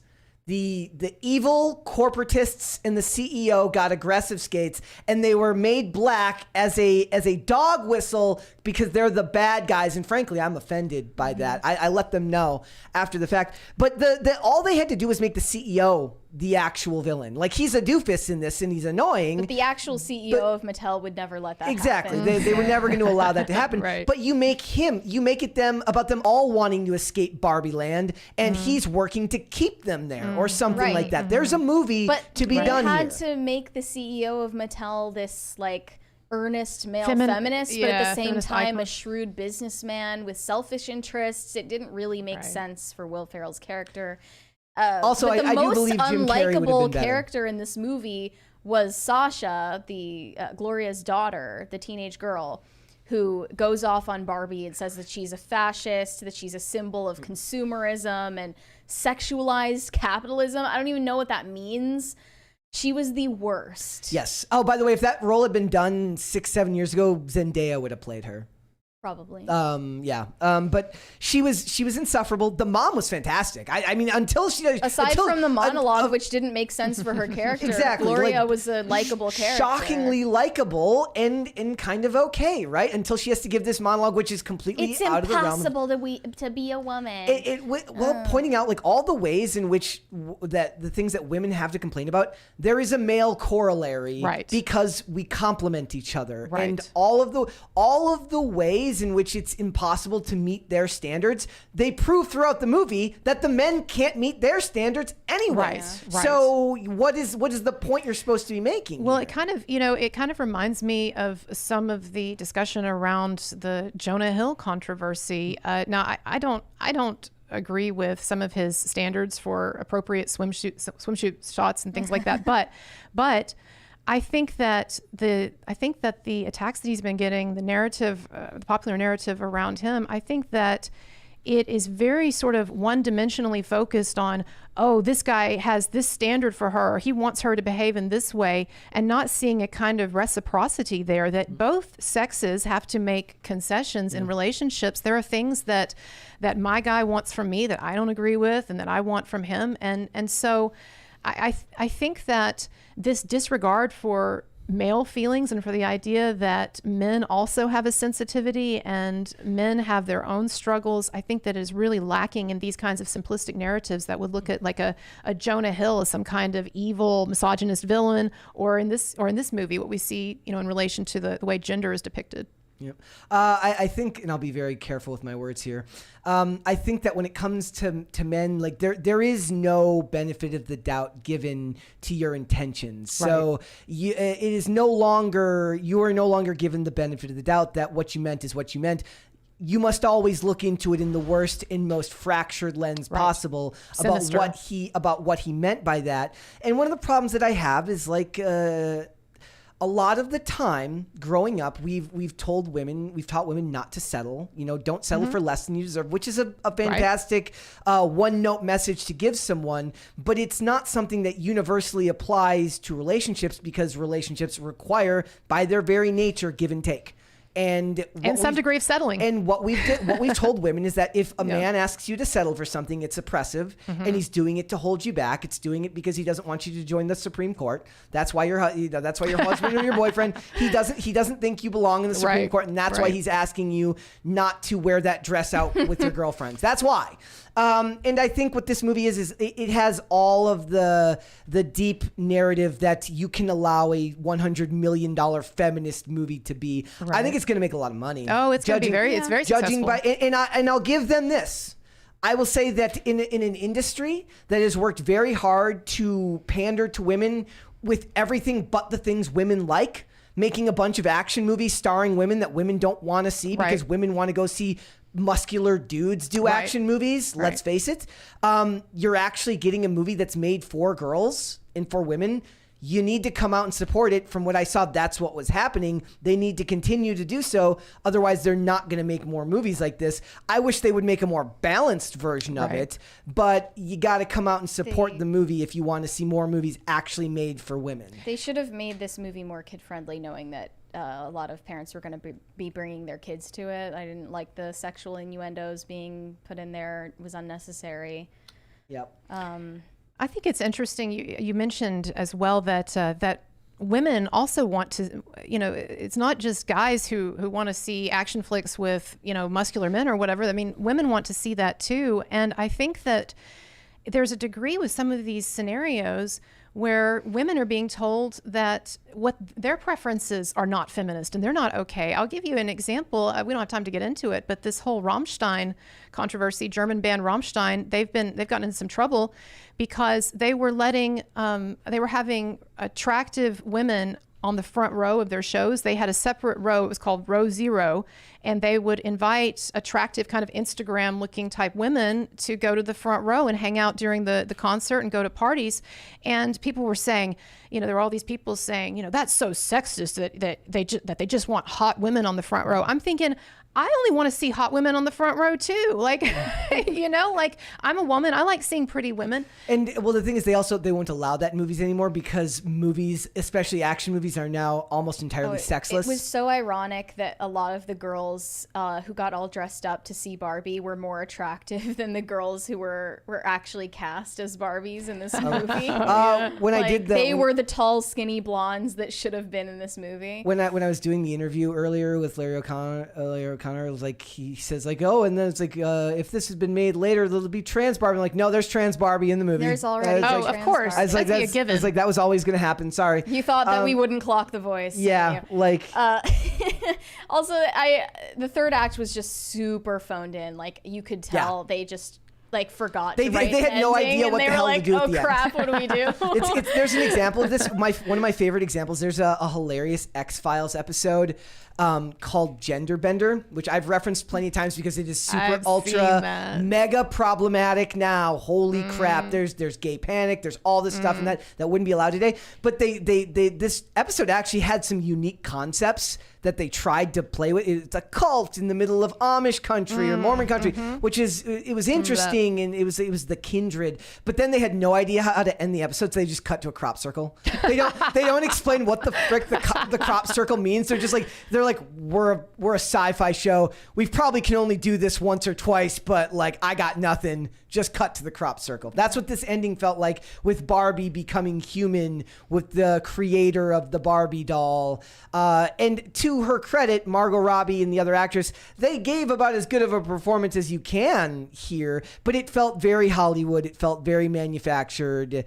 It didn't work. And again, shocking that me as a dude wouldn't get much out of a Barbie movie. But I do think that if you've got daughters, if you're going to let them watch it, have a conversation with them beforehand, maybe, that, this is not how you're supposed to view the male-female dynamic in its entirety. And men and women are both unique individuals that have traits that both honor and run contrary to the opposite sex. And there's a lot of things that could be done here. Don't take people as a one note. But that's the danger of it, right? When Christian Toto left his review, he said it's a feminist this, feminist that, and I'm like, I was like, I am shocked, I say. And we were inundated with comments that said, oh, grown men talking about a Barbie movie. It's like, if you're a grown man and you've got kids and you've got daughters, you have to worry about something like this. You do. Well, and I don't think that anyone should ever be siloed or ghettoized into one particular set of interests. And so this is culturally relevant. This is going to be a huge movie. It's probably going to be one of the biggest movies of the summer. Thank God we've got Oppenheimer to wash the bad taste out. There's also going to be the Equalizer 3, which I'm still kind of looking for. We got one from Zachary Diggins. He said, come on, Barbie, let's go party, maybe even without hating on American men. And that's the other thing. They didn't use the original song because the original song is not feminist enough. I disavow that Ava Max version. I do. I didn't hear the Ava Max version in the movie. They didn't end up using it. Guys, don't see it. Let's go to Sorry. Superchats. Don't see it. C. Lynn said, watching live at work for the first time in a while because I need to know your Barbie takes immediately and if I should see it. Well, you got your answer. I think you got it. Yeah. Yeah. Dave Ebersons said, Brett loved the fun bags yesterday, but I didn't get to finish the vid. Is it back up? No, it is not. The video, the episode is back up, but the fun bags have been suspiciously edited out for content. Boobgate. #boobgate. Why Not Bill said, Mr. Beast update. Chris Tyson, now Chris with a K, was interviewed by Anthony Padilla, finally speaking out. Well, we'll have to talk about it on Monday. No. We'll talk about it on Monday. All right. I think there's one more point I want to make about the Barbie movie too, is that when we have these conversations, I think that some people think that we are denying that there is any such thing as sexism. Obviously, as long as there are human beings, there will be sexism of some kind, there will be racism of some kind. Like, these are impulses that, yes, people have. But this kind of a narrative that paints the relationship between the sexes and society as being very unfair to women and misogynist in a place where women are just oppressed in a way that is unique to them, and that men also don't have to contend with problematic forces or their own kind of sexism. I think that's the problem. And what you said earlier is very true. The way that men suffer in society, it is often invisible to us. It is erased. The woke people, they like to talk about erasing, oh, you erased my truth or whatever. Well, what about the truth of men and what they go through? That seems to be erased. Yep. Mm-hmm. Corey Anderson said, Mary, you wear horizontal stripes a lot. Why is that? I don't know. Because vertical stripes are harder to find. That's true. I like them. What can I say? I like the jailbreak look. The jailbreak aesthetic. Tom Bombaderp said, Kim K is the best fake white lady since Michael Jackson. Eat your hearts out, weighing bros. 58 characters to go. We need a 350 option. Tree fitty. Instead of 5. Okay. Lindsay said, hey, y'all, it's my mom's birthday. Can you wish her a happy birthday? Thanks. Happy birthday. Happy birthday to your mom, whatever her name is. Which is something that only usually gets said as a mean comment. Happy birthday to your mom. Lonely anytime Island. you say your mom is usually an insult. But in this case, happy birthday to your mother. Sincerely. Disco Jensen said, writers make $7K a week, no sympathy. Is this true? Across the board? Probably depends on the show. Probably and the not. position, I would imagine. Yep. Sweet Potato Knight said, I'm here for Seamus. # Mary steals spoons. That is fake news. I want nothing to do with this. One more, and then we'll move on to talk about Adam 22. Quiet Inari said, "What's the rules of PCC Pets? I submitted yesterday." I did not see it. Make sure that I am tagged in it at Brett Dasovic and then with the hashtag PCC Pets, and also tag in popculture_show. Okay. Let's hold off on the rest and we will come back. Okay, guys, do you remember not that long ago we were talking about Adam 22 because Adam 22's wife, Lena the Plug, got plugged by a dude on purpose. Is this the Porsche guy or the guy who bought the car for his Yes. wife after she had sex? Yeah, Got her Lamborghini as a congrats. Oh, gotcha. So he let his wife have sex with a male adult film star, and it made them a lot of money. And he has since been defending that act online. People have been clowning on him. I take no position on whether this is a good thing or a bad thing. I do think that if you do this and make it public, you're going to invite the derision from people on the internet, because that's how people on the internet are. But now the problem is other people are coming out of the woodwork because they want to have sex with Adam 22's They want wife. in on it. They do. So Antonio Brown, the retired NFL player, sent him a message. He says, "Look, I got next. Like, let me in." And to Adam 22, this is very disrespectful. Yeah. Thank you. Adam 22 quote tweeted him.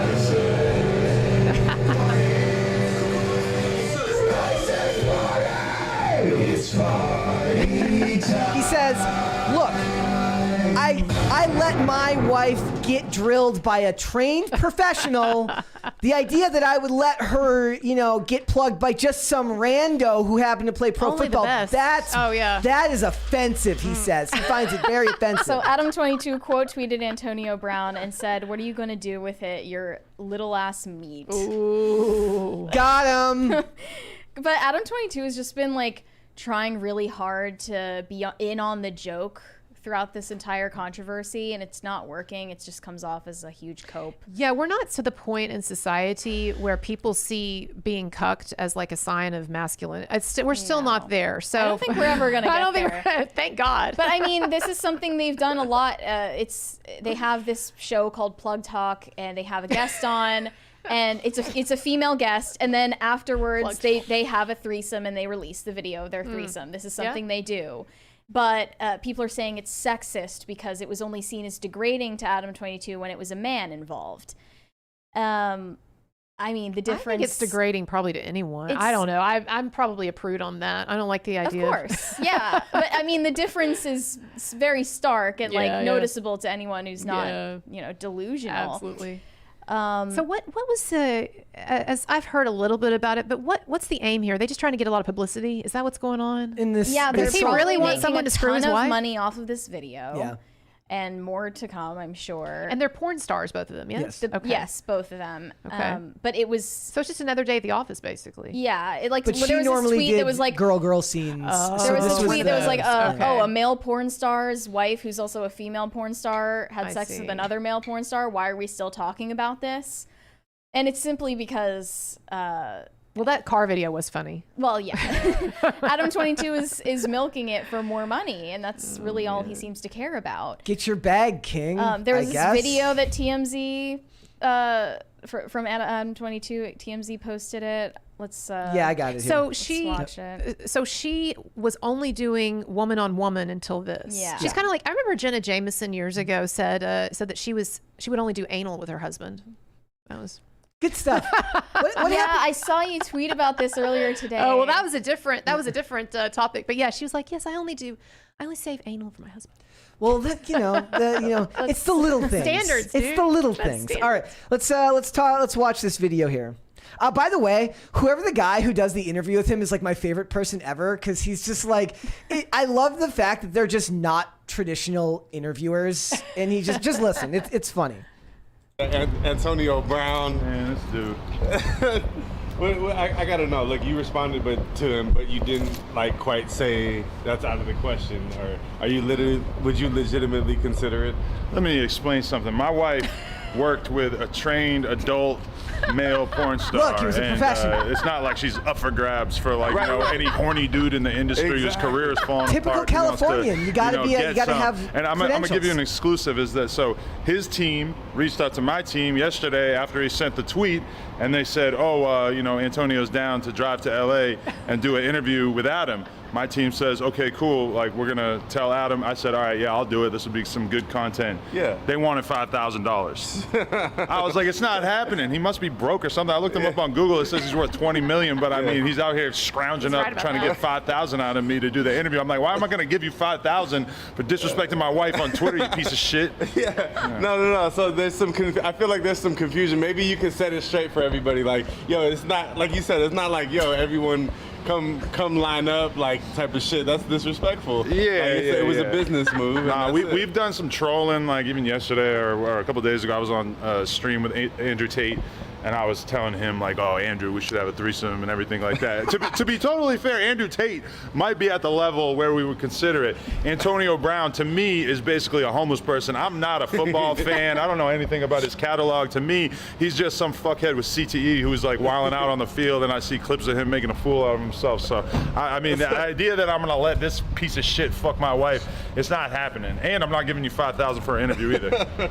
Well, it sounds like, you know, there's an issue. If you seen him, what would it be, you know? If I see him, man, he better have a security team with him, because you know how I'm pulling up, yeah.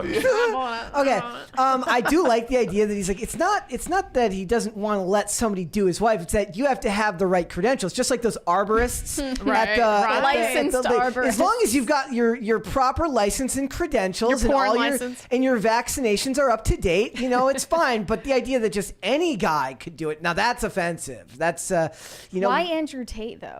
I mean, Andrew Tate is trying to do a like sort of reputation rebranding tour right now, so I don't think You don't think screwing someone's wife would would be helpful to him?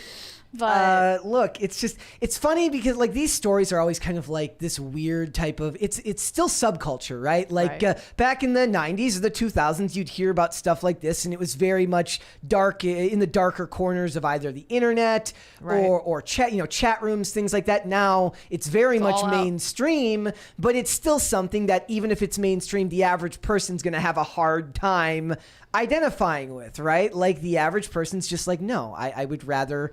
Nobody sees I was like, I don't want them to have a license to have sex with my wife. I would rather just do that myself, is what they're saying. I mean, I think that all of this was a shit test from Lena the Plug. I think she was trying to slight her husband by doing this. Because he's essentially, I mean, not forced her to be a porn star by any means, but it's part of their relationship. Was she coerced? That he sees her as an object and that she's expected to be this hypersexualized caricature, and it backfires on you at some point. And if you like, why get married at all if you think this is what marriage looks like? I think probably when you're in one of those porn relationships, it's a whole other set of rules. You know, we were laughing about the idea that he only wanted someone licensed to have sex with his wife, but I'm friends with a couple of porn stars, and they tell me that in the porn world, it's actually considered problematic to go outside the circle because these people have been tested. They're tested every week or whatever, right? And so we don't want to bring in some random dude who's not from the circle. So it might be a kind of a weird porn ethics thing that we're not understanding. I was talking about this with Michael Knowles the other day.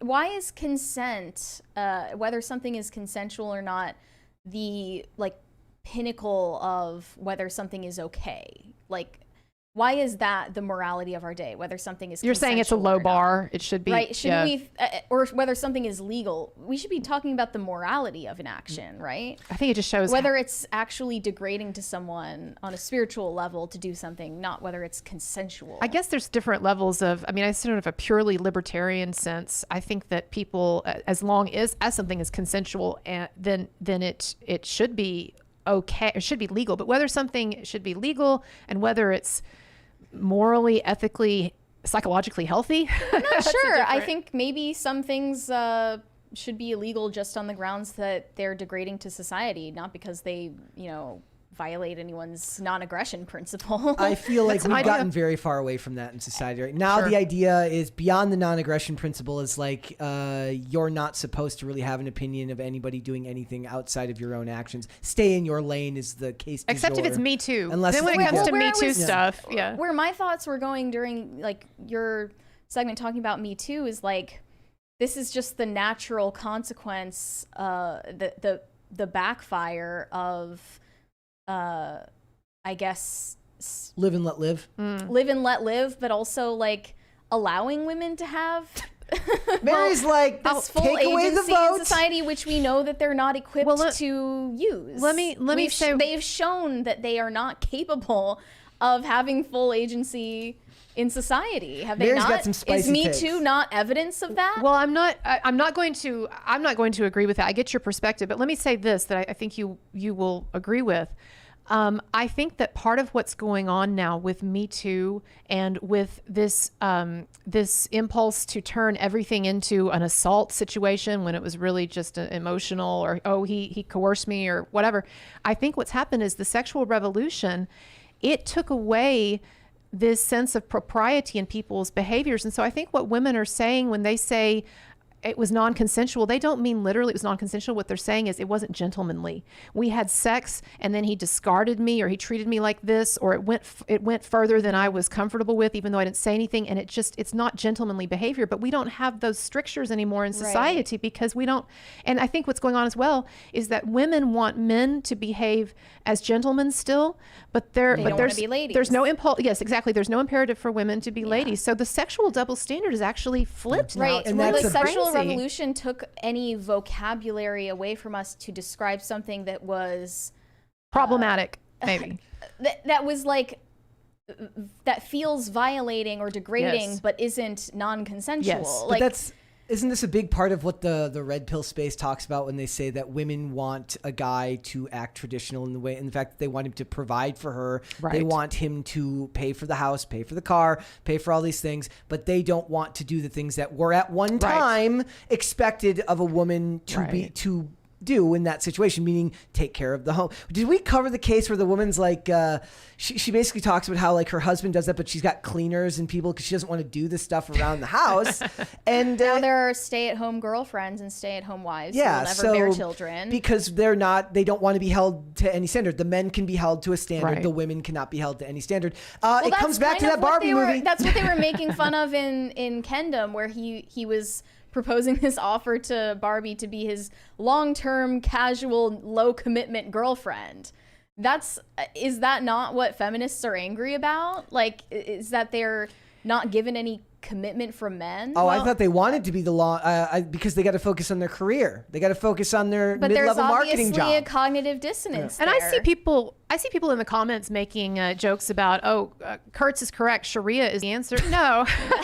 Look, my life is not at all traditional. No kids, no family. Like, I'm not some stay-at-home mom or whatever. But I just think that if women are going to hold men to these standards for like, we had drunk sex, but now it's his fault somehow. No, it's an equal. You wanted the equality, so the equal women responsibility. rightly feel that men are supposed to be the leaders in situations like this in relationships. They don't act like it in society anymore. They don't act like they act. So you can't act the opposite of that, but expect it's contradictory. Women know that men's spiritual role is to be leaders, and how would they know that now? Society doesn't they tell know them that because anymore.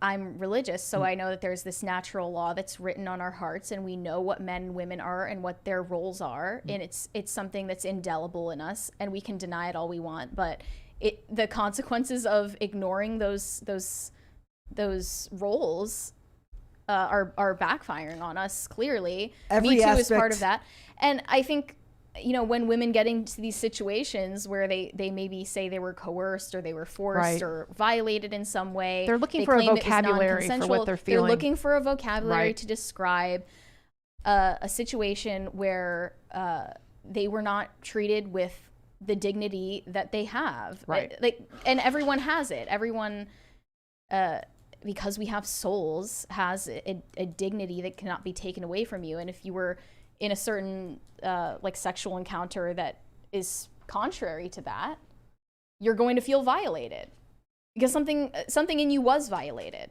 That's true, but it doesn't mean that you can also then claim that you were shrug raped off all of your whatever. agency from the situation.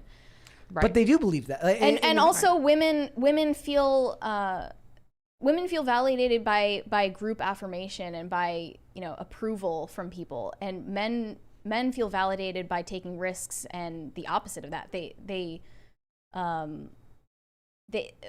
men take risks because they don't care about having, outside affirmation or group approval as much as and women they're not do. as safety. Women are more safety oriented. Yeah, women are more, resources and safety and security oriented, and because of men's biological role, they just don't value the same things. And if women are conditioned to think that there's a certain acceptable way to act, which in this day and age is to be loose, be a floozy, be sexually available to men who are undeserving of that, then that's what they're going to do, because they're not being led, they're not being guided in any other direction. They a lot of the time weren't even presented with the option not to do that. Right. And I think, there, and obviously, we might have some differences in how we see some of these things in terms of the roles of the sexes, but I think, and people will say, oh, these are just cliches, but cliches are cliches often for a reason. And I think even though, yes, there's exceptions to these stereotypes and these claims, I think most people know that there is a real truth, generally speaking, to what you're saying. And I think what's happening in these situations is that you have the sexual revolution open the doors for freer sex, which I'm okay with, but I would also like women to then take responsibility for that freedom instead of trying to retreat into an infantilized position. I guess the difference right? between us is that I'm just saying they're not capable of taking that well, I'll agree with you. It's This not far, in them. society has definitely not facilitated that. So And we're I will living agree. in Yes, the I'll agree with reality that. where I'll agree with that. Yeah, we've realized that. Right. We should have the maturity and humility to face realize reality. that this has backfired, and That will it's- never happen because society will never allow them to believe that to be true anymore. The narrative will be pushed the exact opposite, in fact, and contrary narratives will force the cognitive dissonance in these situations to keep going and keep getting worse. So, right. All right, let's hold off on the super chats. Let's come back. Let's finish up. Let's talk about Ariana Grande because Mary really wanted to talk about this one. Tell me, I don't know anything about it. Well, the rumor is that Ariana Grande is a homewrecker. She recently separated from See, her... women, you just can't trust them. I'm kidding. She recently separated from her now ex-husband, Dalton Gomez, and she is reportedly in a new relationship with her co-star on Wicked. His name is Ethan Slater, and he is just the dorkiest, dweebiest male feminist you ever laid eyes on. I'm gonna. This put is it, people said that she was out of Pete Davidson's league. This is a whole other level. I'm gonna put it on screen, guys. If this guy can land Ariana Grande, then just shoot your shot at whoever you're thinking about. If that's the guy on the right, Yeah. So he kind of looks like Wait, that's Mark. that's her boyfriend or whatever? Yes. That's her now boyfriend with his now ex-wife. This tweet says, I'd vomit nonstop if I were the wife. This is Ariana Grande's new man, Ethan Slater. He just had his kid last year with his wife that he'd been together with for 10 years. They met in high school. They're literal high school sweethearts. That's sad. Yeah, it is sad. And Ariana Grande is known for never being able to be single. She's been single for maybe 2 months consecutively in her entire career and has a song titled Break Up With Your Girlfriend, I'm Bored.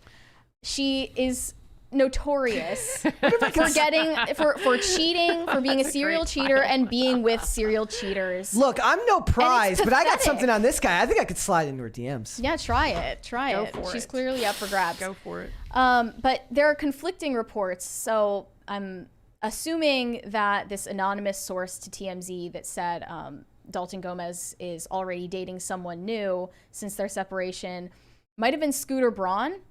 This Redditor said, I had a feeling something was going to come out when Scooter went to TMZ to give a whole explanation on her breakup with Dalton and essentially blame him for not being able to handle her fame, and specifically mentioned he was already dating again. It was very calculated and one-sided.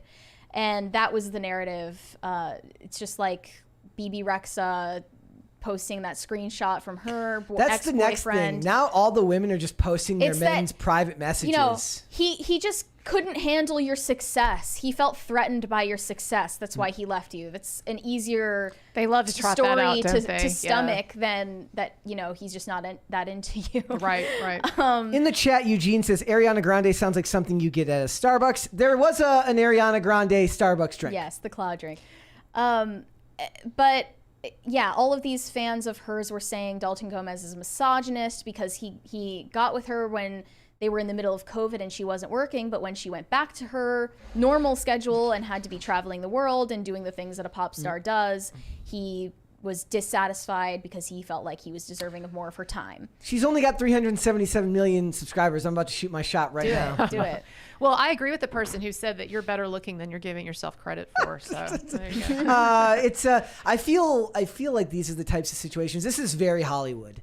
This is very Hollywood to see these people, they work for long periods of time. Rock stars talk about, the road is very different than your home life, almost like a dream. And I'm smelling something Me Too adjacent here because I think now even Hollywood women are being emboldened to, expose their exes for supposed emotional abuse or misogyny or whatever you want to, whatever buzzword you want to call it. When nothing of the sort has happened, she liked a post on Instagram that said, "Never again will I be in a relationship with someone I fear."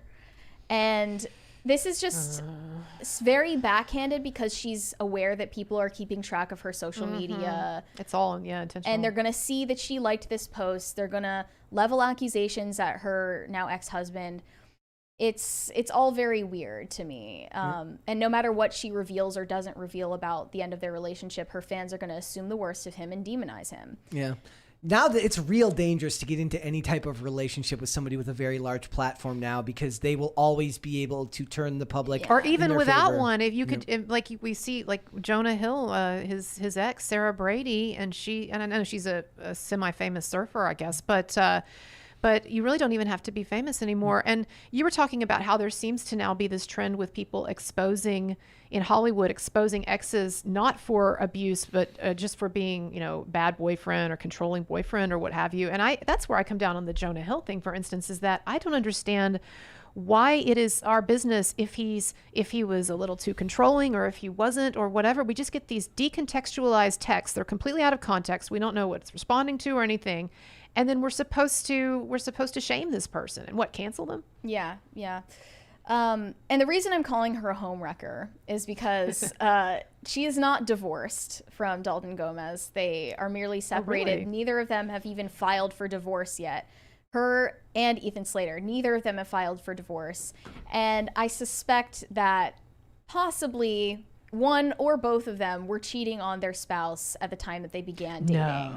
No. And it's not abnormal for Hollywood. It's not even abnormal outside of Hollywood. Unthinkable. Okay. But it's just pathetic that her personal life decisions are going to be celebrated no matter what she does. Yeah. Because her fan base is just a bunch of brainwashed stands. This is why you don't get married, guys. If you're Kevin Costner right now, oh man, and you have just been leveled with $129,000 a month payments in child support because she must have needed an extra bit of cheese on her Whopper when she gets her kids the value meal at Burger King. She wanted $250-something thousand a month, and that's bad enough, right? She says, "I want you to quit Yellowstone." He's like, "I have to keep working because you need to make I need to make you the money." She's like, "I want you home." So she leaves the guy, and beyond that, imagine that it's all bad enough. You're kind of down in the dumps. You're Kevin Costner. You're going off the air, and then your ex or soon to be ex-wife goes on vacation at the beach with a family friend that was both of your. So she's taken kids on this vacation with the new guy. I don't know if the kids are there. I saw pictures in this one of them. headline. Yes. It says she's in Hawaii on a vacation with doing her a Giselle. kids after the $129K child support hit her bank account, and then she's spotted vacationing with her husband's friend. Josh Connor, who is a wealthy financier. She's like, "I'm going to get even more child support from this guy." It's so disgusting to introduce your kids to this new person. Well, no, they already knew him because he was a family friend. It's worse that they knew the guy as a family friend, and now they're on vacation with him like he's some kind of replacement for their father. And what Vanessa told me before the show, apparently he would come over to the house a lot when he was on location working. So make of that what you will. I'm just saying I would never want to be famous. It reminds me of Phil Collins. Do you know what happened to Phil Collins? So he, famous Genesis guy, right? He sold his music library for like $300 million yeah, no, last he's an year. amazing musician. But he had a second wife, or maybe it was a third wife, and she was considerably younger. And she rode that train for a while, and then she decided that when he became an old man, she wanted to find herself a young hot one, so she left him for an escort. But get this. She moved the escort into Phil's Miami mansion, his big Florida mansion, and Phil had to evict them because she would not leave the house with the escort. That was what was happening here. Basically, like, he had to get her out of the house, and it's like, dude, it's crazy. I would never want to have that much money, that many assets tied up, and like, she's gonna get all the sympathy. She's going to get all the sympathy. Yeah. She can go on vacation with a family friend and still get all the sympathy because he was working too much and not paying enough attention to her. It's very hard to be the He's working wife too of a much famous on person. Yellowstone. He There's a leaves lot of women who Yellowstone, would and like that's that still position. not enough. It's absolutely ridiculous. So, all right, guys, we got some super chats. So let's do that because we're finishing up here. Let's finish them up. Shane H. Wilder said, on the waterfront, growing up in the West Texas desert, I remember my dad drinking room temperature to keep his body temp from dropping too quick at work. See, I'm telling you, man, the room temperature water, it's got his fans. Oh, speaking of which, I'm going to end the poll. It looks like I've lost today, ladies and gentlemen. I've lost too. I'm a room temperature person. Ice cold wins with 65% of the votes. They want their water Slower ice than cold. I thought. Yep. Anyone who voted room temperature, you're a sick freak. I That's guess me. so. I am a sick freak. Gordon Shimway said, I had a buddy who was cross-eyed to mess with me. He would get all serious, get closer, and say, look at my good eye. I could never look at him with a straight face after he would say that. It's a great way. Oh, who did somebody said the other day, like, if you ever want to diffuse any situation, like where you're yelling at Cross your eyes? No, it's if you're arguing with somebody and you're this close and you say, are we about to kiss? And it diffuses literally any situation. I like to say great tits. There you great go. tits. Yeah. Like the guy in the, perfect. Shane H. Wilder said, when Johnny's bandmates in the Hollywood Vampires came out in support of him, I knew this was probably bunk. They don't put up with that ish. Yeah, they recently canceled a show very shortly before it. Johnny was day drinking. There There were can't do that pictures of stuff. him day drinking outside the venue. You gotta- I don't believe it. I don't believe it. It's all lies. It's all lies. Hey, man, it's not the day drinking. It's the day drinking in the heat that does you in, I'm sure. He's not at his young, spry age anymore. He's not. He's like, well, that's Johnny's been through a lot. And another thing, I mean, they're called the Hollywood Vampires for a reason. The Hollywood Zombies was probably already taken. Bender McSimpson said, nothing witty to say, just want to show my support. Party on, dude. Thank you, man. Tom Bombarder said, the difference between standards for men and standards for women is men strive to meet or exceed a standard while women cry that the standard exists. That is a very big look. I hate to point it out, but they mentioned it in the movie. Unrealistic beauty standards, which are not unrealistic if you actually. Now, there was a time when there was actually no, I'm like defeating my own argument here. Somebody posted a picture earlier of like Jessica Simpson from 2008, and they're like, I'd just like to remind everyone that in the year 2008. Hollywood and in the entire mainstream press plastered this image all over the media and said this is the most disgusting thing you could ever see in your entire life. She just looks like a lady. She just looks like a lady. She's a little bit on the heftier side, but she's not overweight. Wait, who was this? Jessica Simpson. Oh yeah. So I guess unrealistic beauty standards. Britney but men, Spears in 2007 when she performed at like the VMAs, and she was like a totally normal weight, especially for after having kids, and.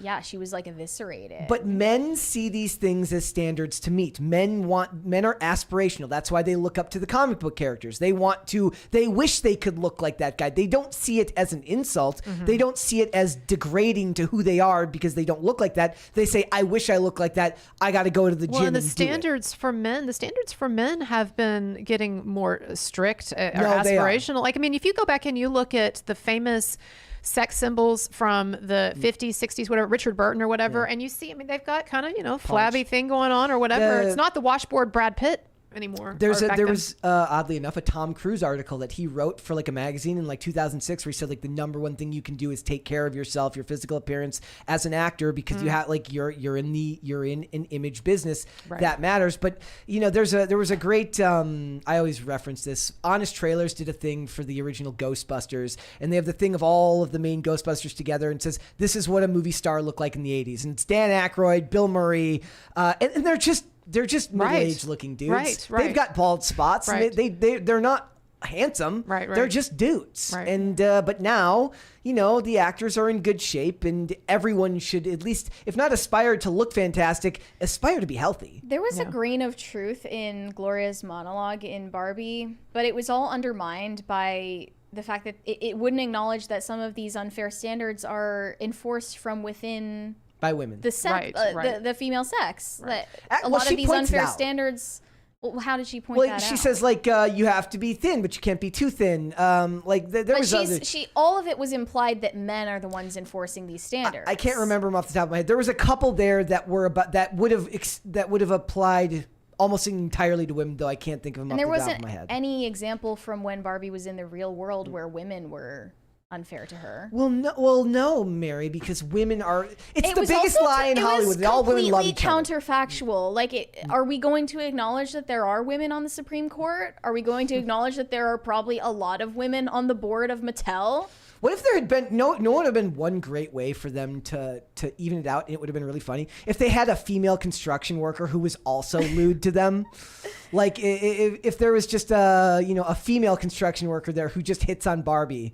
I'm not even going to pretend catcalling doesn't happen, but if you went up to a group of construction workers on Venice Beach, I don't think they would have said those things. Catcalling too. I mean, the thing is that if you want to receive positive sexual attention from men, as I think almost all women do, whether it's your boyfriend or it's a guy in the room thinking you're pretty, you have to accept a certain amount of negative sexual attention as well. I'm not talking about assault or harassment, but this idea that catcalling is some evidence of inherent misogyny or that it's a big problem. It's ridiculous. And in Europe, they're trying to outlaw it. In some places in Europe, they're trying to outlaw it. It's weird. I wouldn't necessarily call it always predatory. No, I mean, I don't think so. But it's when you're getting attention from the people that you don't want it from. Well, yes. Remember, it's only harassment when he's ugly. Right. It's only harassment to be when fair, he's ugly. I've never seen a good-looking guy catcall women because he doesn't need to. Yeah. DC and C said Pop Culture Crisis Popcorn Planet crossover one day. That's Andy Signor, right? Yeah, I've done shows with Andy. Yeah. Andy's awesome. He's good. Highly recommend. Yeah. Okay. Crossover maybe. Disco Jensen said Agenda 2030 is already bought and paid for. Like it or not, messaging in media won't get better. Indie is the future. Yep, and the funny thing is, it's even going to happen to the people who want to put the messaging in the movie because they can't seem to get a contract worked out with these studios, and then it becomes a self-correcting problem because if they actually want to sell their indie movie, they might have to actually appeal to more than 5 rabid male feminists in a whole department of female humanities professors. Ryle Kittenhouse sent us ice cream, popcorn, and a hot dog. Ice cream, so good. I don't know if I'm going to do the tagline. Yes, popcorn. Yes, popcorn. That would be too big of an ask for me. Sorry. Disco Jensen said, great day of observing man-made horrors beyond my comprehension. Remember when humanity would team up to fight aliens in media? Good times. Hey, go watch Independence Day this weekend. I know July 4th was a couple weeks ago, but go watch Independence Day. It'll make you feel better. Rhaegar Targaryen said Ariana Grande licked a donut at a store and put it back in the tray. That was the first time I heard of her. So to me, she's the donut licker lady. And some dude somewhere She also wanted said to buy it, I'm sure. In the donut shop said, I hate America. Just totally random. Okay. Licks the donut and says, I hate America. Papa Piker said, Mary, in a previous video, you were put on the spot about positive right-wing influencers. Matt Christensen and Blonde should be on your list. I would love to talk to Matt Christensen. They're great. It's funny. That's one that I haven't listened to in a while. But Matt Christensen he's not from Minnesota, but he wears a Minnesota Twins hat. I don't think he's from Minnesota. Maybe the M is for Matt because he wears the old Minnesota Twins M hat, and that's how I found him. But he's great. And if you mean Blonde in the Belly of the Beast, yep. I definitely watched a lot of her videos before, and I knew girls in college who had heard of her, which was super weird. But yeah, she's great. Tom Bobiderp said 4 out of 5 mothers have digestive tracts based on T.S. Eliot poems with no tangible assets. I do the cha-cha like a sissy girl. I do the cha-cha. I don't know what that means. I don't know what that means. Okay. All right. Is that everything? Yes. All right, guys, before we go, would you hit the like button on this video? Would you subscribe to this channel if you have not done so already? Share the video with your friends. This one will not be taken down because And check out my channel as well. Well, we're gonna get to that. We're gonna get to that. But to subscribe to this channel, there's no titty content, so I will not be taking this episode down. So you can share it with your friends. It's family friendly. Sans some swearing. So go ahead now. Tell everyone where they can find you. Yes, so I am Colonel Kurtz, and you can find me on YouTube. And I also have a podcast, kind of a fledgling podcast, just started. But yeah, check me out on YouTube, and I'm on social media, Instagram, TikTok, and Twitter. You're Colonel very Kurtz active. was available on all of those platforms. No, I mean it's actually 99 Colonel Kurtz 99. Yeah, but Okay. I'm so famous now that if you just type it in on YouTube, Yeah. it's gonna come up. But like you post a lot of content on social media, like with like updates and new aspects to stories and everything. Yeah, try. All right, Mary, where can they find you? You can send me validation on Instagram at Mary Archived, or you can send me hate on Twitter. That is also Mary Archived. And thank you for being on today. Thank you. I had a great time. Yeah. All right. Guys, if you want to follow me, you can follow me on Instagram and Twitter at Brett Dasovic on both of those platforms. Positive reinforcement only. No hate whatsoever. I could never deserve such a thing. Yeah, you don't deserve it. I do. Perfect. There you go. This show is here Monday through Friday, 3 p.m. Eastern Standard Time. That is noon Pacific. If you'd like to listen to the audio version of this podcast, we are on Amazon Music, Apple Podcasts, Pandora, and Spotify. And if you want to follow the show on social media, we are on Twitter at @popculture_show, Facebook and TikTok at Pop Culture Crisis, and on Instagram at Pop Culture Crisis Pod. We'll be back with another episode on Monday. We'll see you then, guys. Bye. Bye. Bye, everybody.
Don't tell them actually the Barbie movie was really, really good. Just let's make sure that they don't find out about that, okay?